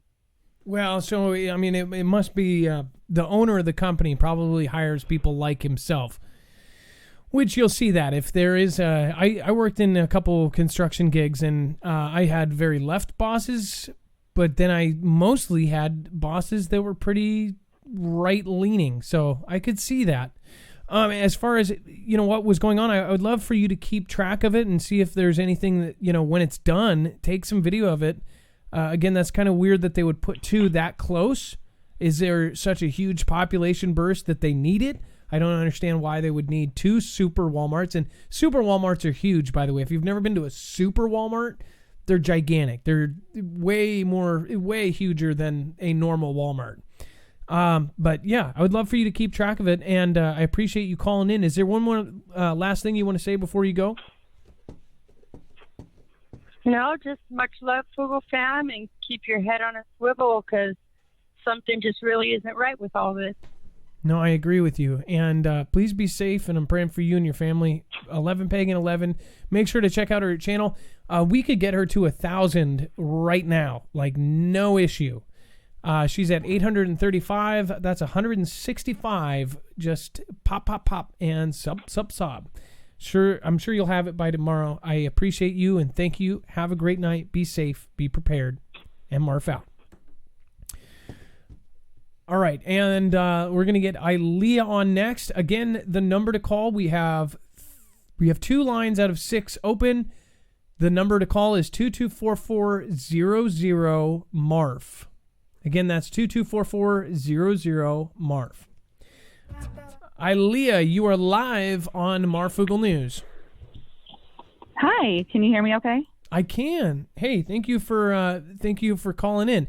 Okay, so let's look at what you put here. It says, let's see. It says don't show the video.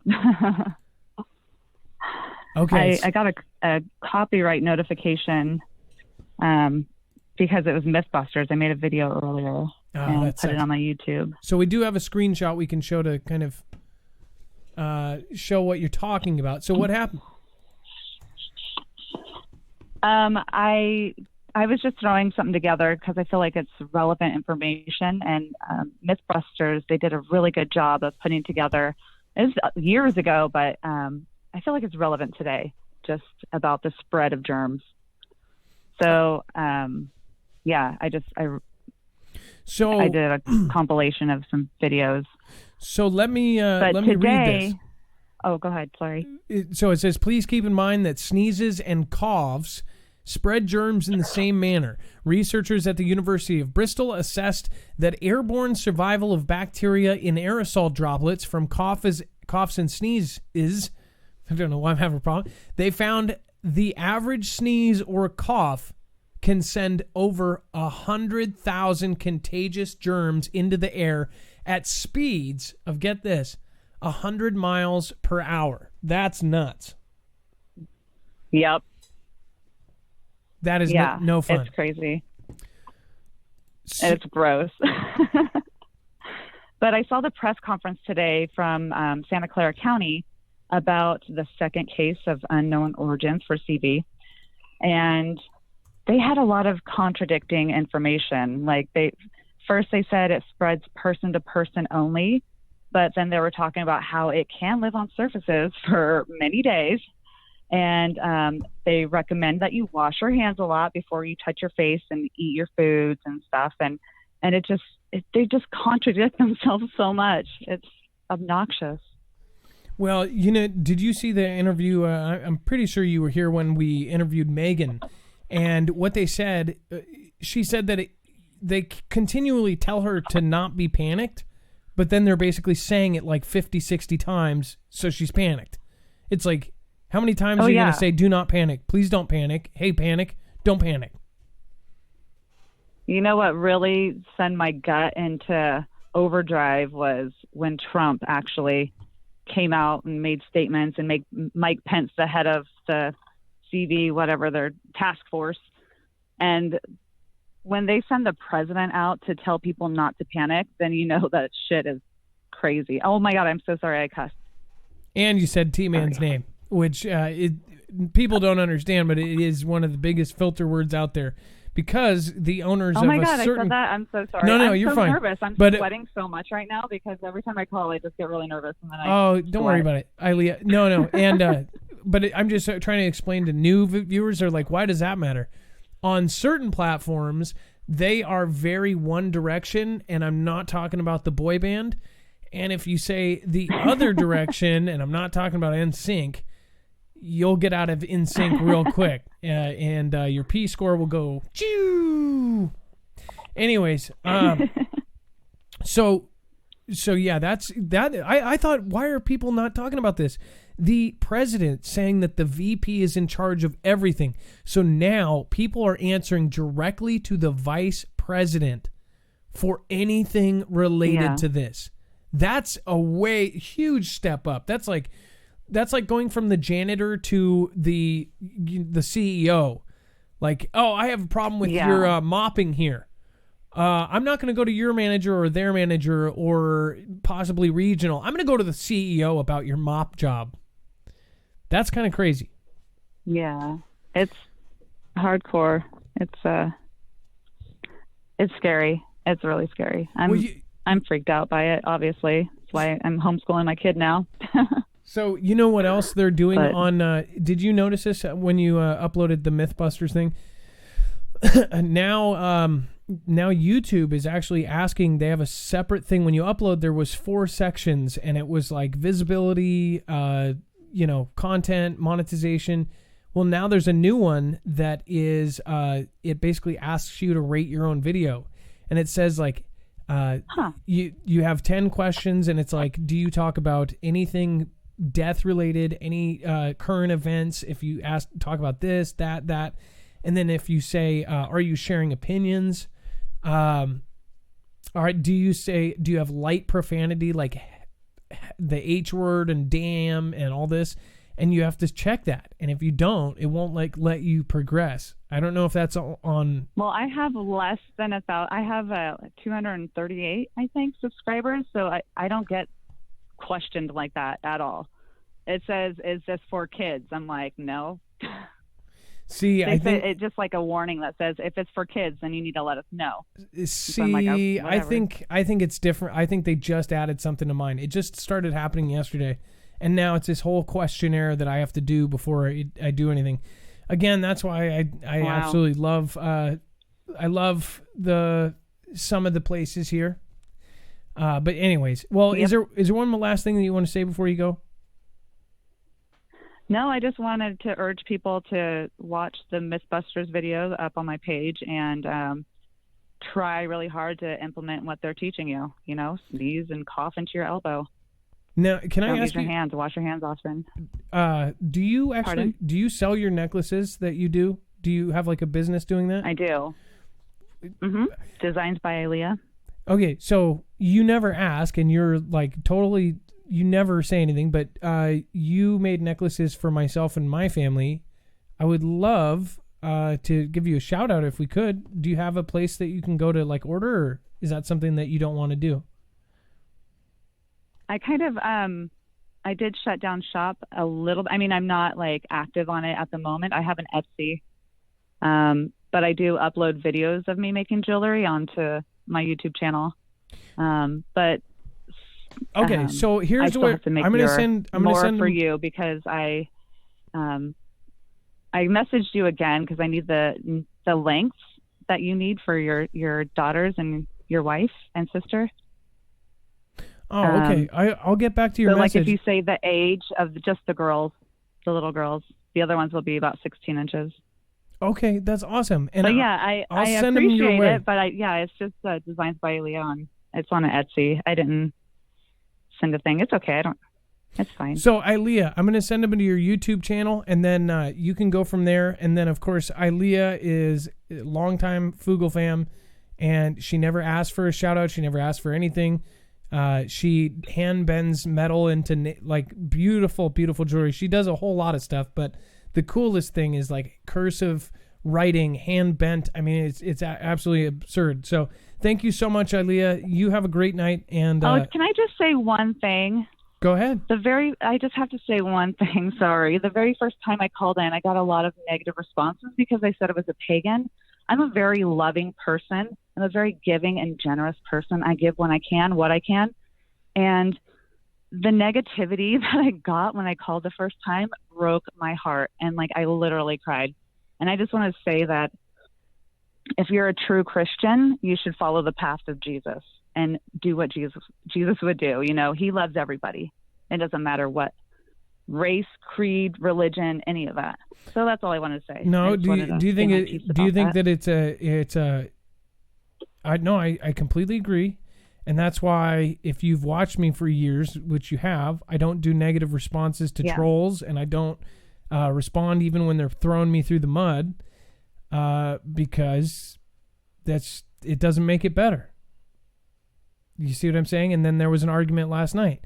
I don't call people personal names because they believe something different. I'll say I think it's dangerous you're saying something that's different, but I don't say that they're, this name or that name or this or that. That's not the right way to go about it. And it's also, like say you're in there, you're a caller or something, everybody tag teaming on a caller. You know that I've always said, be respectful of the callers, and if they don't, they get kicked out. You bash it, or you put a kibosh on that. You're like, no, And I'll do it myself, even if it's a favored person. Good people like you, good Christians like you, and other members of the Fugel family is the reason why I stick around, because I did get also a lot of love. People are like, no, you're awesome. Don't worry about the trolls. And I'm like, oh, thank you. So anyway, I do love everybody in the Fugel fam, even the ones that, say negative things about people that aren't Christian. It's my religion is love. So much love, and have a good night. All right. Well, you have a great night. Be safe. Be prepared. Marf out. She's right though. If even if somebody's not, there's so many arguments that could happen there though. Overall, I think that you should just treat people how you would like to be treated. The other extreme though, they have to say, no, you're supposed to try to convert or this or that. I personally think that we should be respectful of everyone. Pastor Mo, funny timing for you to call in. You are live on Marfoogle News. Yeah, I was just thinking, watch me be the next one. That is funny. Well, I mean, let me ask you this. I know that you have a different call, but just 20 seconds. Don't you think that we should, if somebody's not Christian, are we supposed to try to convert them? Or if they are steadfast, aren't we supposed to treat them with respect? Respect and love. I have a friend that I met online over a year ago because of my YouTube channel, and she's a Wiccan. And she calls me a couple of times a month, or I'll call her, and we just chat. But other than our religion, we have a lot in common. And she doesn't try to push what she believes on me, and I don't try to push what I believe on her. I'm just loving her and being her friend, And I really enjoy her company. So I don't care that she's Wiccan. But she knows I don't believe that way, and I'm not going to believe that way. But we have had religious discussions. So I love it. Well, you have a couple things here. You have an article that we're going to pull up. Now, what is this article? Can you explain? Okay, let me try to. This is my first time to call in, so I'm trying to be careful and not saying the wrong words. But I found this article in the middle of the night last night, and it just kind of, a light bulb went off, and I was like, this is why the WHO won't declare the CV as a pandemic.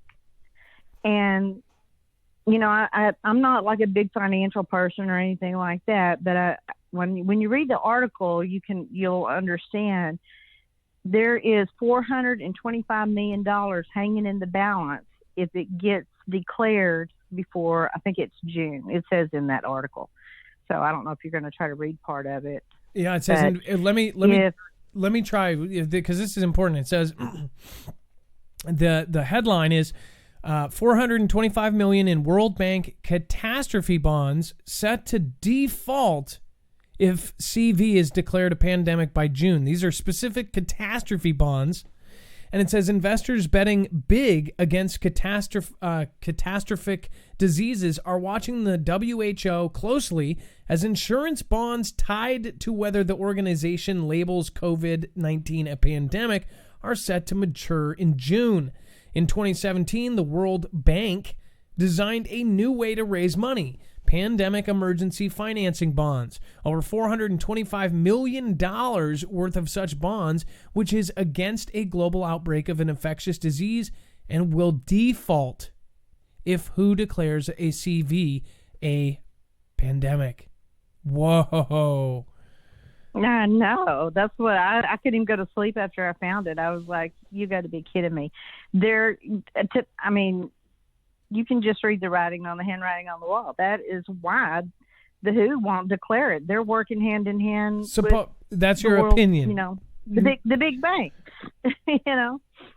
Yeah.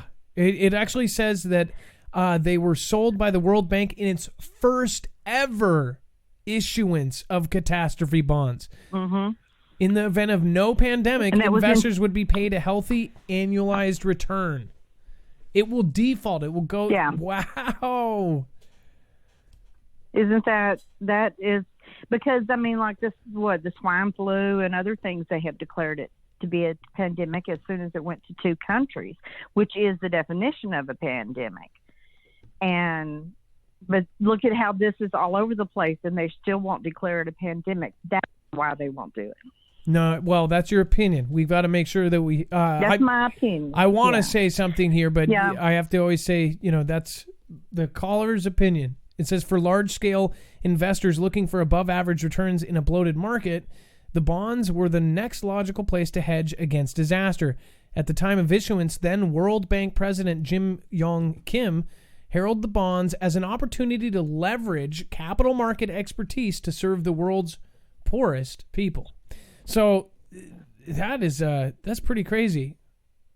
That is pretty crazy. It's pretty amazing. I mean, I think time will tell. I think, just if everybody keeps watching what's going on and what they're doing, but yeah, that's my opinion as why they won't declare it a pandemic when they've already done it with other things in the past.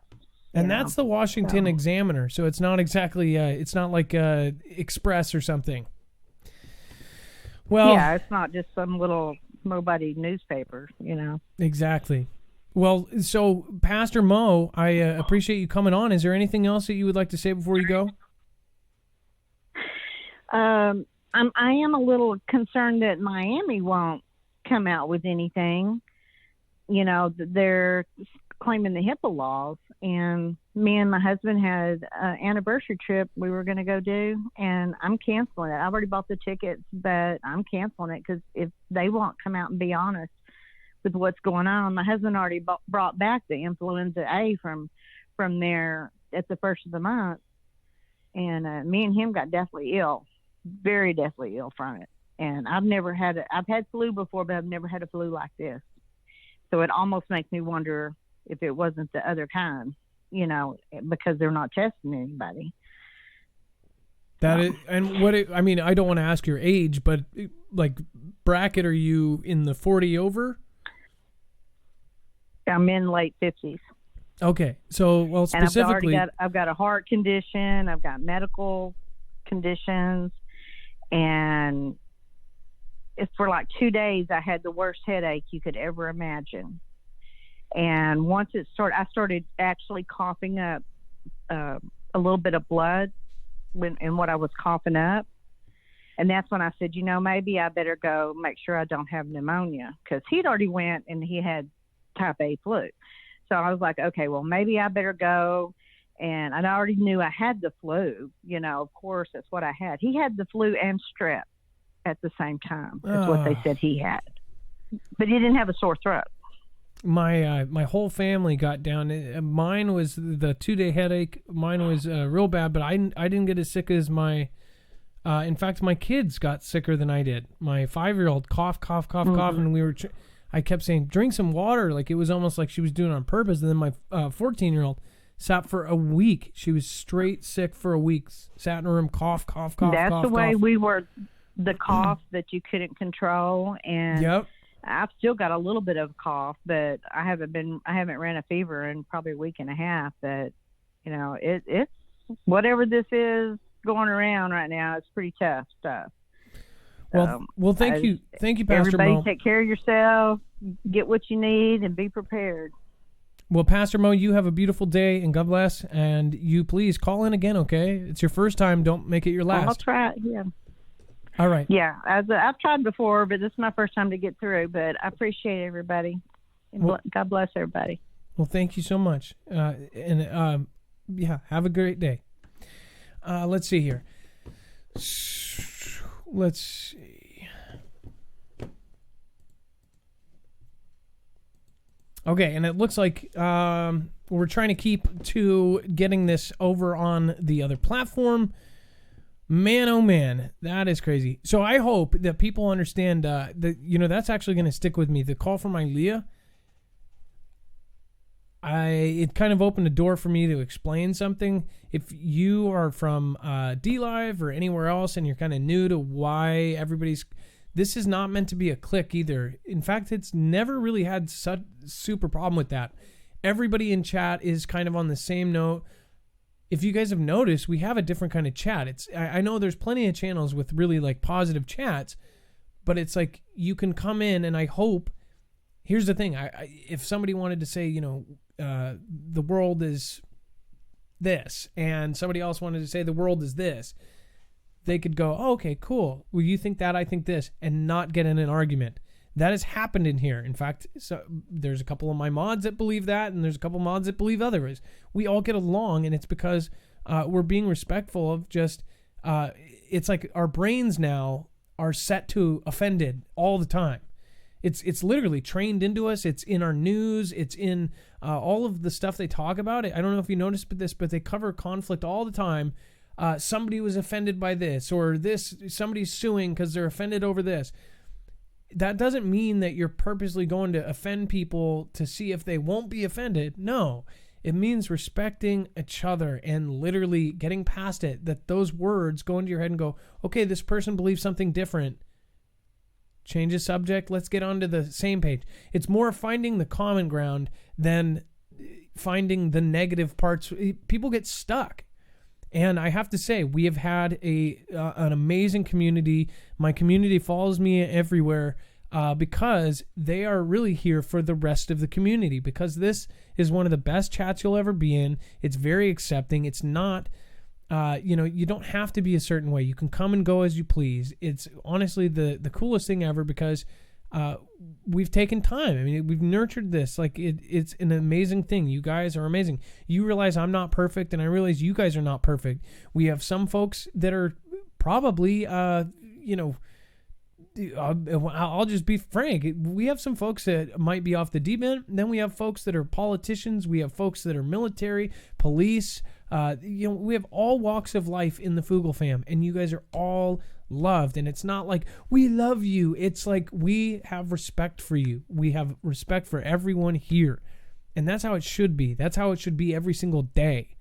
And I'm not trying to be any kind of crazy leader or anything. I think that we're all in general heading towards the same direction, and we need to get along, because the divisiveness in everywhere needs to end. If you've noticed in the last 10 years, you can't even tell people who you voted for.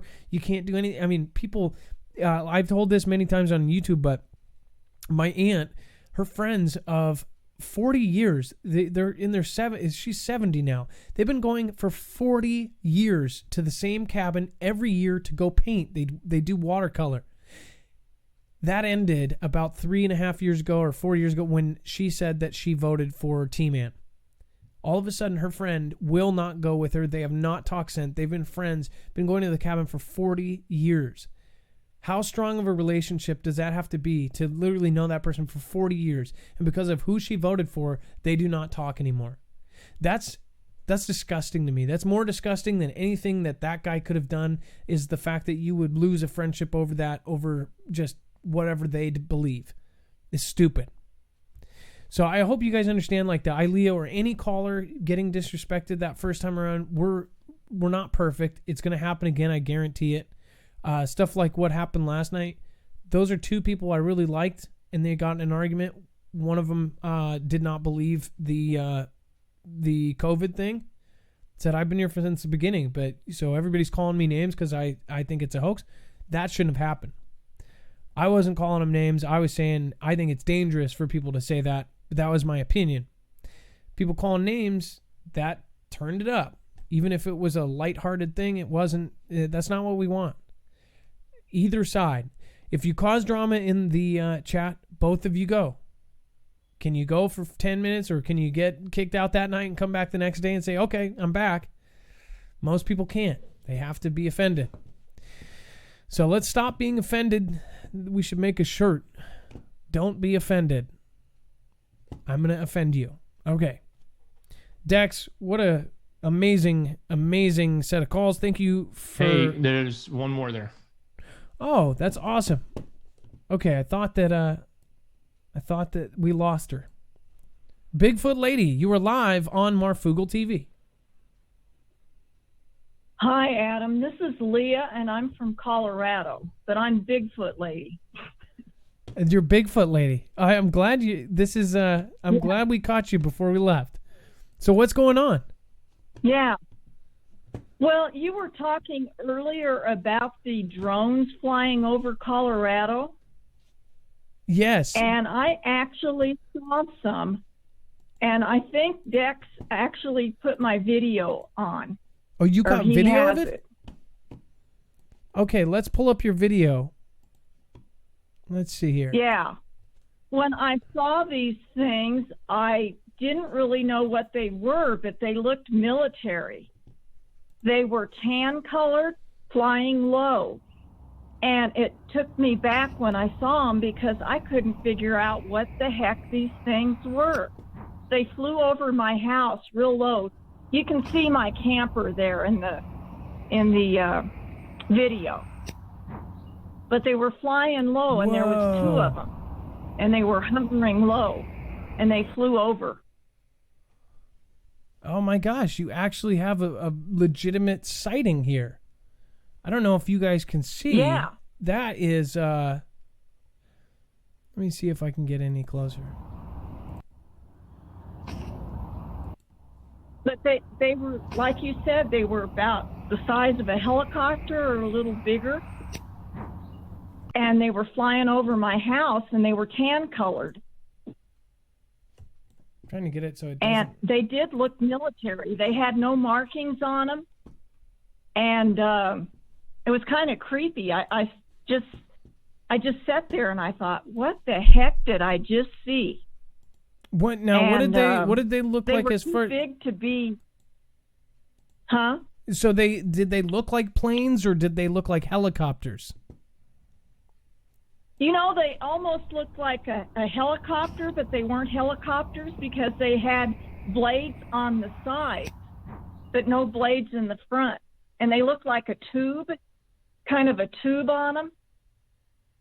And they were tan-colored. Did they look like they might... And I thought maybe they... Did they look like they were gliding, or did they look like they have no propulsion? They didn't look like they had propulsion on them. Okay, that's weird. They had the blades going around, and you could hear them kind of... When they were going over, you could hear the blades splattering on them. And they were tan-colored, and you could see lights flashing on them when they were going over. And I thought, are those military? I thought they were helicopters, and then I thought, no, helicopters don't have double blades like that on them off to the sides when I saw them. And then the next day there was some more that came over, but I didn't catch them on my phone. But for 2 days they flew over. Now, how loud were these things compared to a regular plane? Well, they didn't sound like a helicopter because we have Flight for Life helicopters fly over here all the time. And they didn't sound like a helicopter, and they didn't sound like a plane flying over. You could hear you can hear the blades on them going, they were making a whistling noise. That's why I looked up. And they were pretty low to the ground. If a Flight for Life helicopter would have been coming in, they would have hit it. It was a safety issue because they were so low. Because the Flight for Life flies in, and they were in a flight path, but they were low enough because we live underneath where the airplanes fly into the airport, Denver airport, and they were low enough. I don't think a commercial airliner would have hit them, but yet if a helicopter going to the hospital, they could have hit them. So essentially, what you're saying is that you see planes all the time. You know that there's planes over. You got an airport, and these were completely different. Yeah. So nobody can see. Oh, definitely. So, yeah. I lived directly under. I think some of my health problems came from living right underneath where they came in to land. When I was in South Park, it was right by the SeaTac thing, and they came in and they lined up. Do you know what I mean? How they all line up and they come in order. You'll just see one plane after another, after another, after another. I was right in that, underneath that line, and all that fuel just dropping down on us. And I swear, I never was able to remember anything at that place. When I lived there, I forgot so many things. Like I would forget my keys, go back, oh my gosh, I forgot my jacket. Oh my gosh, I forgot this. Oh my gosh, I forgot that. And it was only in that place. And I always got headaches, and I always got all sorts of things living under it. And I swear it was whatever was falling out. Do you have that kind of thing? Do you think that, have you ever had? We're 60 miles from the Denver airport. Northwest of Denver. Ooh, Denver's creepy too. We're in the mountains. We're in the mountains by Rocky Mountain National Park. 7,500 feet. 7,500 feet. So these things were flying that high up, going down towards the plains. Bigfoot Lady and Adam, I have the cropped version that I just made of that. If you want to play it, it's in the screener. It's a much more closer version, Adam. Oh, thank you. Oh, okay. That would be great. Thank you, Dex. Because these things were weird looking. Definitely looked Air Force or military to me. They did not look like a helicopter. Okay, now I'm going to... this is the crop version. I just hate that. Okay. Look at that. They look like they look like they have wings that are flapping. It's the weirdest thing. Yeah. It does not look like a plane. Oh my gosh, I can see the blades spinning. Yeah. On the side. You can actually hear them, too. Oh, wow. You can actually see the blades spinning when you look carefully. If you're watching this on a phone, I highly recommend you rewatch this on a PC screen and turn the quality as high as you can go, or the faster your internet. You can see, oh my gosh. You can literally see the huge propellers, and they're on the front like they are, they're spinning on the front, but they're like weirdly sized compared to the size of the thing. Yeah. Oh, that's this is why so they weird. looked military. Those are not helicopters, I'm telling you. They were almost the size of a helicopter, but they weren't a helicopter, and they were tan colored. That is so weird. Now that you saw the cropped version, it's like clear as day. It's not clear as day, but it's incredibly much clear. See, these doesn't make sense because they're the blades are so big compared to the size of the thing. Yeah. Those are definitely those drones they were talking about. And at the time, I had no idea what I was looking at. Oh, that is so weird. Now I want to figure out, like, now I get the shape of them. I get what you're talking about. It's not, that's so weird. So weird. I know what they kind of look like now. The next day, there was some more going over.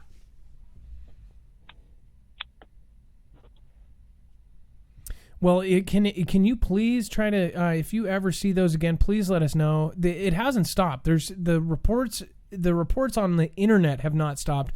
The reports to the public health and safety, because they obviously figured it out. They I guarantee you they know what the heck that was, who that was, and they. Okay. So yeah, please take video. Bigfoot, we'll make sure that you can get a hold of us. We would love to see if you get more footage of that, and try to try to remember, like, if you have your phone next to like a pole or something, try to put it up as stabilization. Like go up against a pole, whatever, a wall, like the trailer. Put it on the wall of it and aim it up there so you can get the most stable shot ever. Look at this. This is a vertical. Look at this. This is Marines want their multi-role vertical takeoff combat drone to be. Look at what this looks like. Two massive propellers,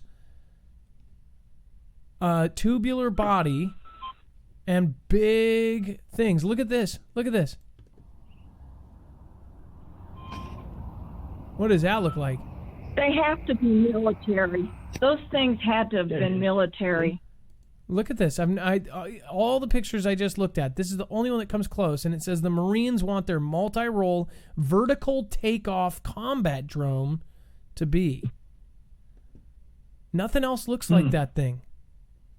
Except for this, maybe. Northrop Grumman set to develop tail-down UAV for DARPA's turn. That looks. Oh. Said they were tan too. Basically, it's military. Yeah, that's my theory. Yeah, they were military. That's for sure. That's what I thought when I saw them. Yeah. Yeah, nothing. Everything that looks anything like it is military marked. This was definitely something that's long range that can be controlled from anywhere that goes. Because the thing is, when they first had these unmanned drones, they only had a certain range. Now there's unlimited range. They can go as far and quiet. If it was that low, then it would show up as a bird on radar. It would, that's what they're going for. They're going for stealth, and they're trying to get in there without being detected. So I completely believe what you caught was a military drone, especially after seeing it. Once you look at that. Mountains. Go ahead. I'm sorry. I live in the mountains, and I live by a hospital, and we have Flight for Life helicopters coming and going. They could have hit a Flight for Life helicopter. That's how low they were. What's funny is if they're not declaring it, then they, maybe they have a communication with just the Flight for Life. I don't know. Well, thank you so much for calling in, Bigfoot Lady. You're going to have to call back with some Bigfoot stuff, though, now you've piqued all of our interest. So I appreciate your call. Oh, yeah, I've seen them.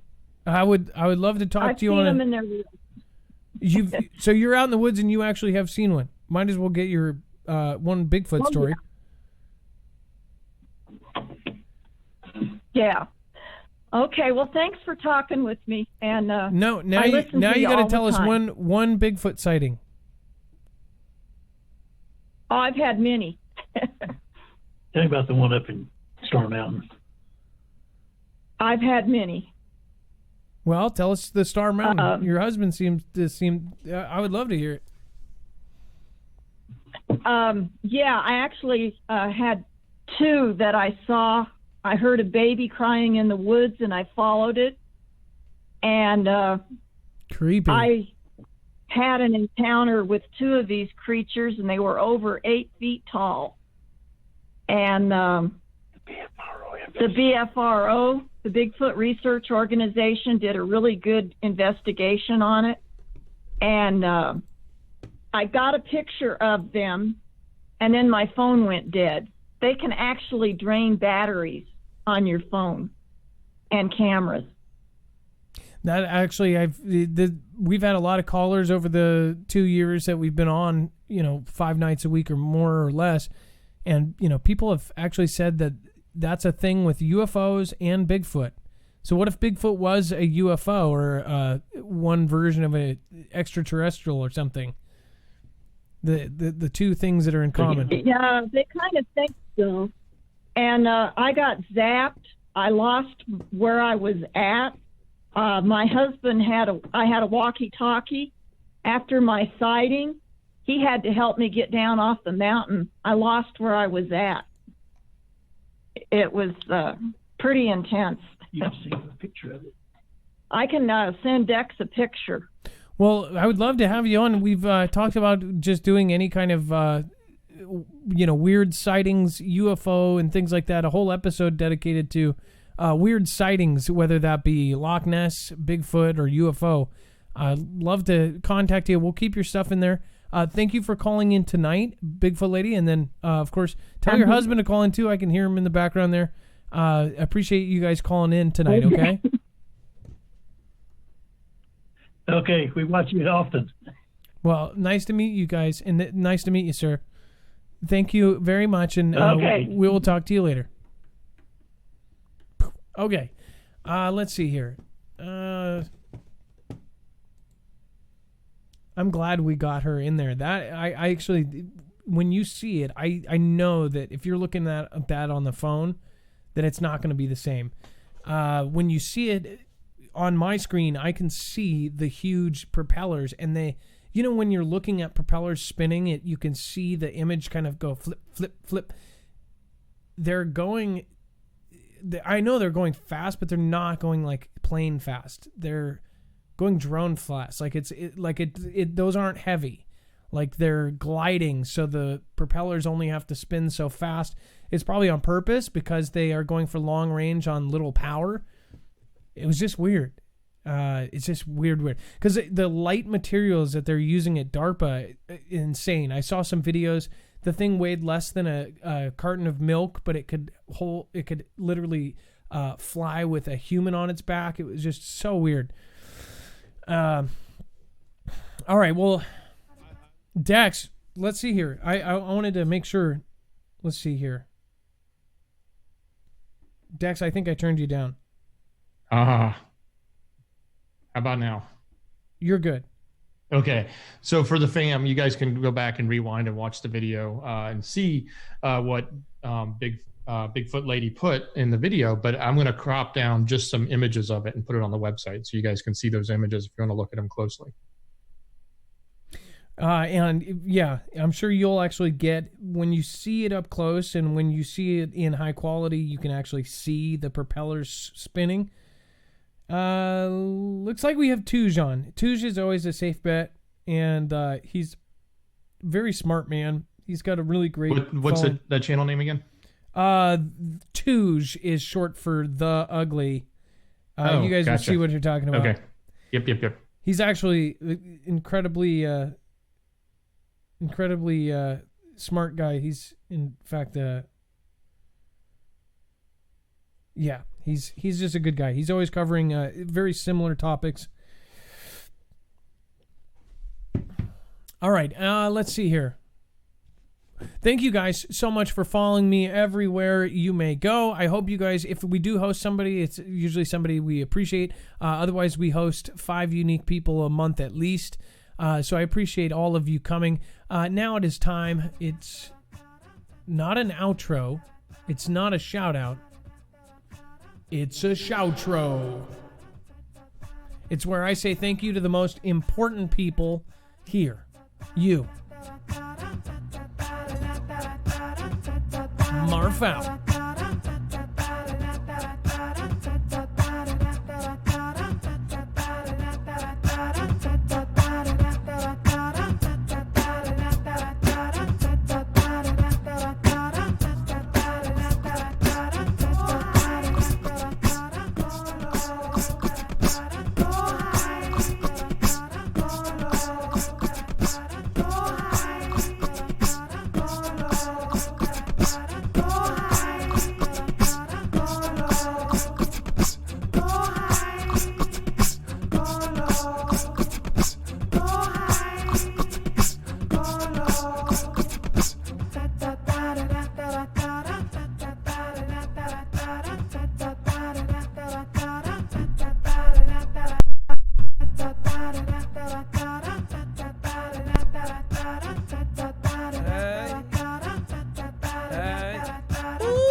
I want a special thank you for Naja9, Earthworm Jim, Cheryl A91, Vibron, The Musel Whisperer, The Muscle Whisperer,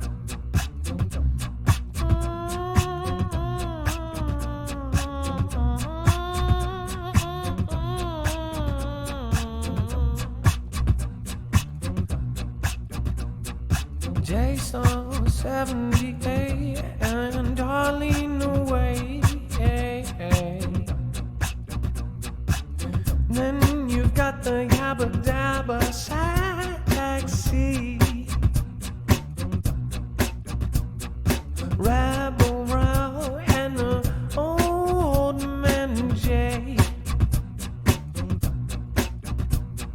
C4 Alien and PTO.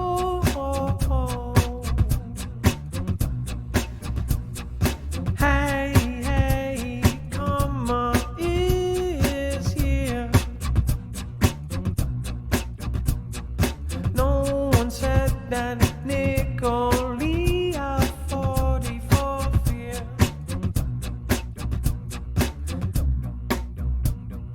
Thank you all for coming. I appreciate all of you. I'm going to make sure to get the luckiest here in just a second. Top contributors include Sonic Fox, Grace for you too, Tower Bear, Malsara, and Happy to Be Alive.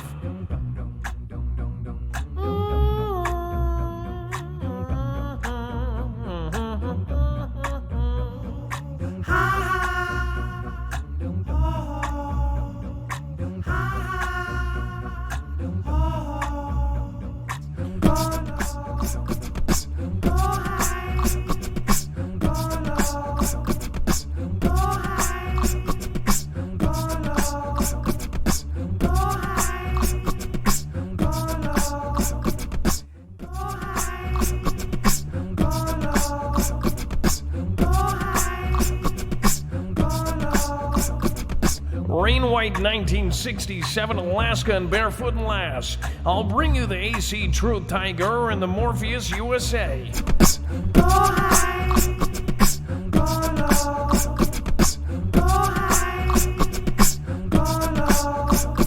Got the Clodido and the Brandon J. Osteo and the Earthworm Jim. Gotta bring you April Osborne and Mr. Steepy Stim.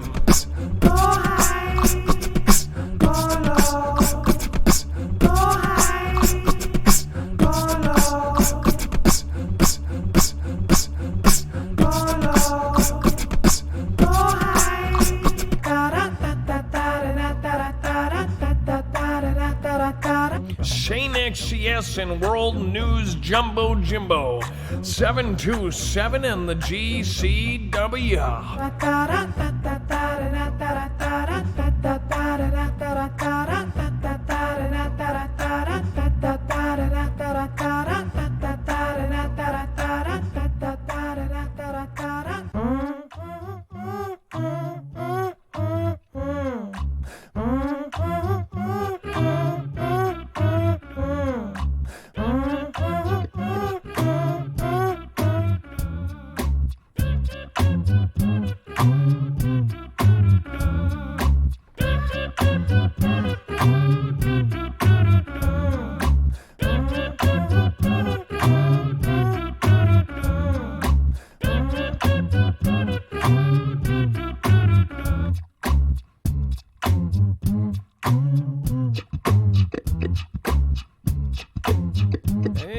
Hey, my boy, coming by.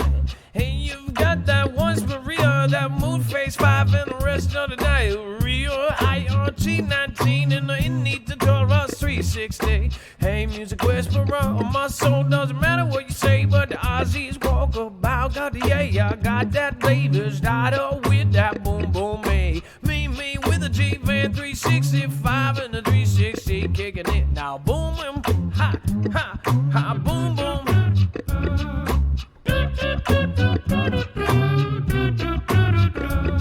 You got that Danny Massey and that faithful washer off, that enchanted by you when the Earthworm Jim is right here.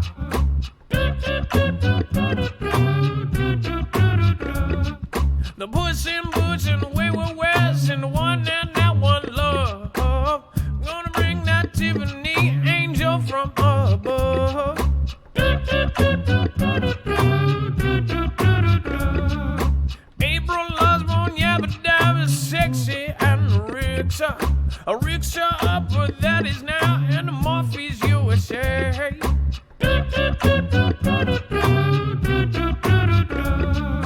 Now you got that G-1 and East K248.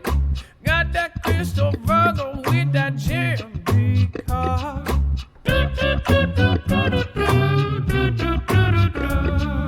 Got that Danny Mazziosti, no practice made from scratch. That's how we just go and do, like Stargazer, we do that.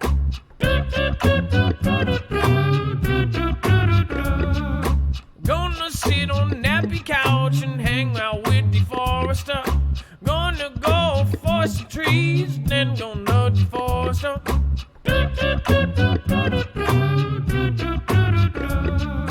Got that love and that vibration. Gonna hang out with Rex up and Vibron. Gonna hammer with the MC. Gonna bring it like a machine.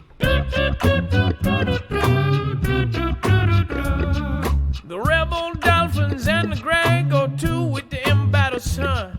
Are gonna bring it like Columbus. So wait, that's just Kara.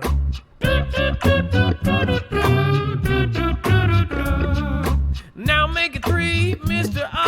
Oscar. Oh, Osteo, I don't know how to say it. Don't let's go, let's go.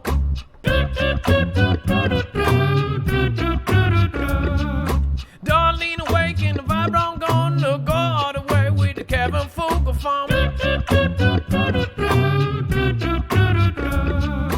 Exhalation gonna bring it, never gonna leave it on the door.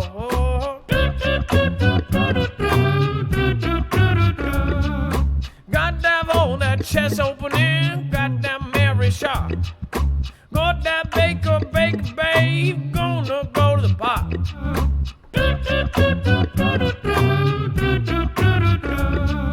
You better distribute those rewards and you better click that button. Gonna bring that Jesse Helen.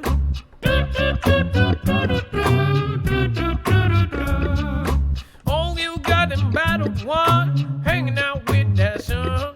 Look at them lucky followers with the D in number 1.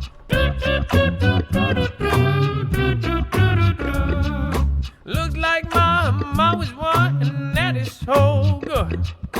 Hey, Earthborn, you got one good. Say thank you to a star.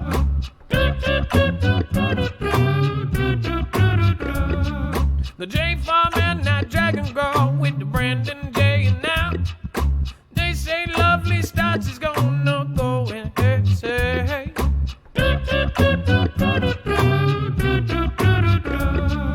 Zine Crawford and I'm a queen. Gonna go and hang.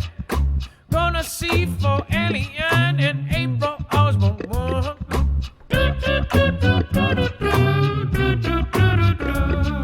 Shiro, you're my hero.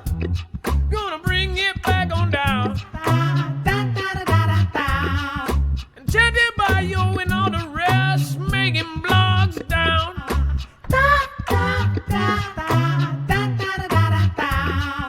Gonna say with my moon face 5 and my Fugle band by my side. Before lady you so I saw, gonna bring it back on down.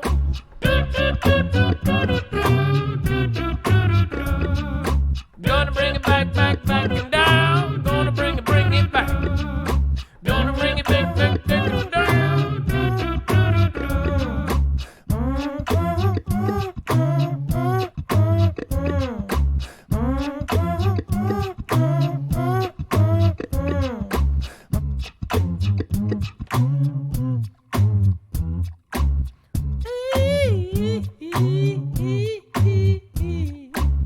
Got my Chance Paladin and my Alice cat. Gonna hang out with Tiffany, Angel just like that. All base 7773 is all like that.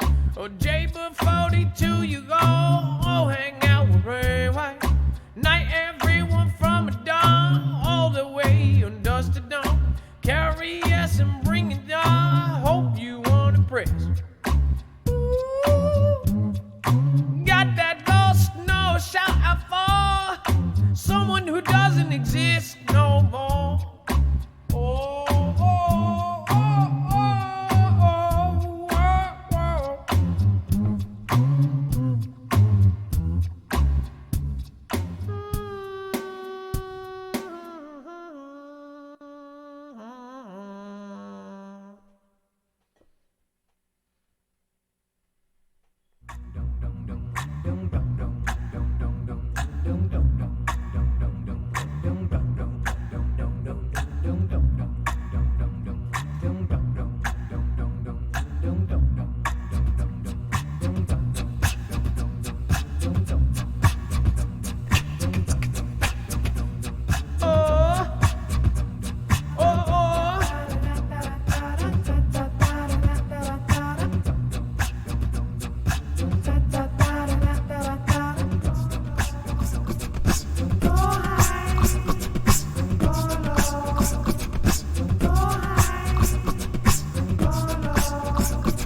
We've got that pole shift and moon phase 5 hanging out. Gonna go by one side, gonna bring it on. No, hey, hey, hey, hey, hey.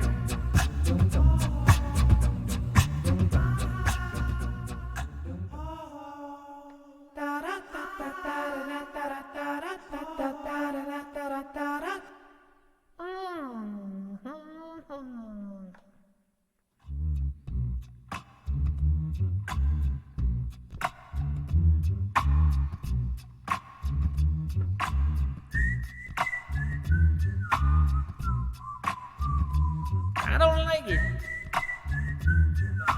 Drumming on the down low, drumming on the high. Drumming on the down low, drumming on the high. Drumming on the down low, drumming on the high. Drumming on the down low, drumming on the high.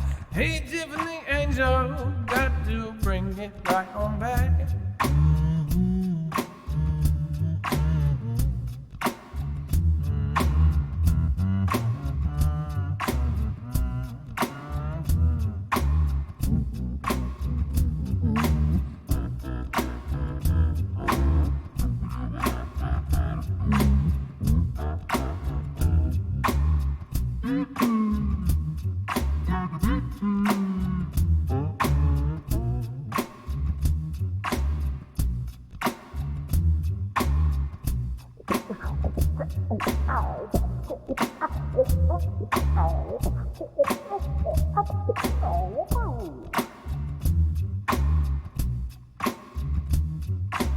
April Osborne, number 1 in the house, chased on 78, Chazzy Tazzy Toes, and the moon phase 5. Shirley Clary, and the rest of the fairies. You got the old and the Kimberly Harris, the Oscar Berry, and that T-Rex, the Roger Dredd, and the Gamer 49. Got down here today, going down a riding away. Got that highly I'm gonna go back, gonna go insane.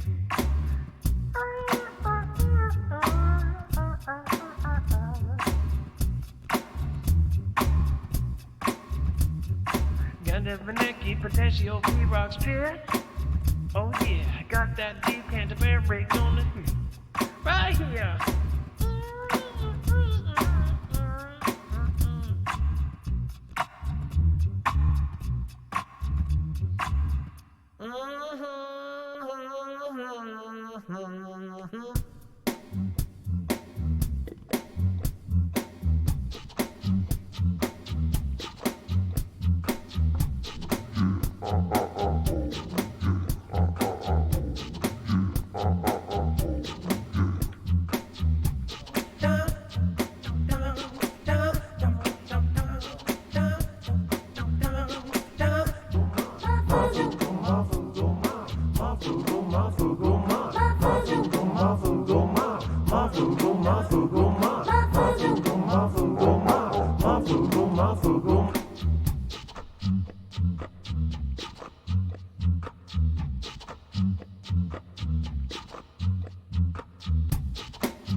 the valley and sit down.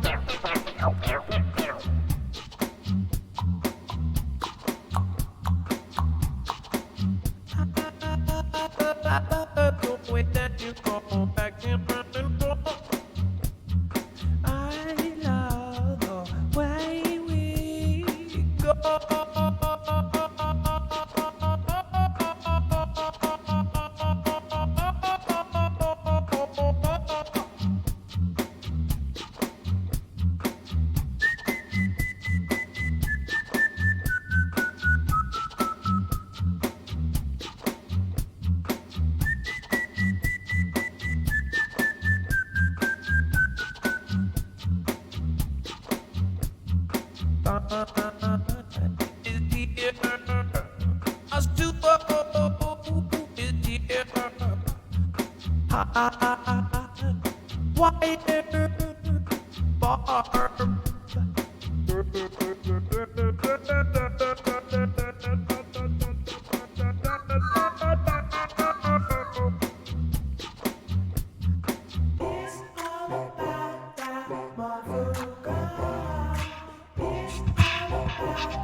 Oh yeah.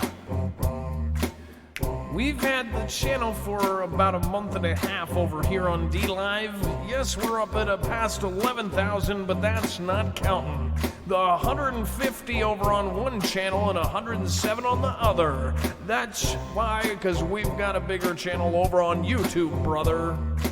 Ooh, I love the way got that Alice Chicago up all the way another. You've got that fixer upper, I've got to bring it Down in the out with the bacon's ball.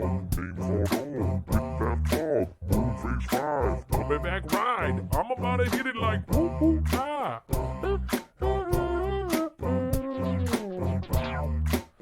Got to love it just like yeah. Diggly dig day day day day day. It's all about that Marfoogle. It's all about that Marfoogle. It's all about that Marfoogle. It's all about that Marfoogle. It's all about that Marfoogle. It's all about that Marfoogle. It's all about that Marfoogle. It's all That was a good one, Cheryl. Cheryl, I'm the man with my voice so manly. Got the Cheryl Light 19 D-couch gonna bring out now we define the gas electric that you gotta kick. Gonna bring you with that boss duo. Gonna kick it up and then spit it up just like this, yo. Gonna get the strapping so let go. Prima is here with the buttons blow. I'm about to go with the 7 quigs. About to hit it back like it never go be. Ooh.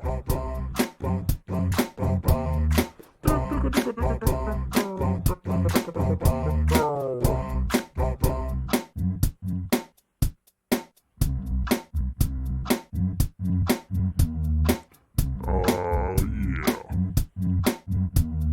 YouTube, give me the shaft. Hey, hey, hey. I'm gonna bring it with that Shirley Graham. I'm gonna say it like they say, oh damn. I just wish that we could go home all the way back to the going home. Oh, Primus. I love Primus.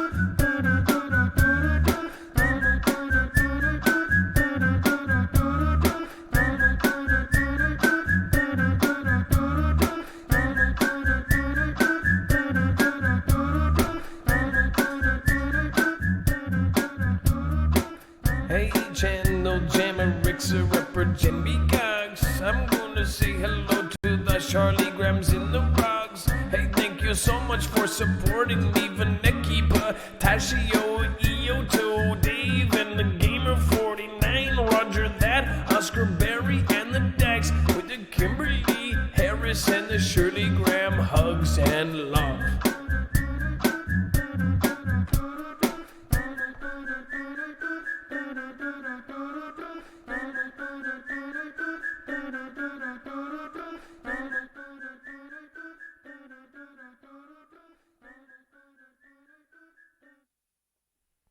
Thank you for coming. You want to know what's going on? What's really going on when it happens? Go to marfooglenews.com and get Marfoogle alerts along with a Discord invitation where you can find your local state group and get together with the Foogle fam. You'll find fast friends where you'll share prep and intel, and there's even special groups for former and current military. But don't try and steal the valor of those who have really served. It won't go well for you. The Marfoogle fam is waiting for you.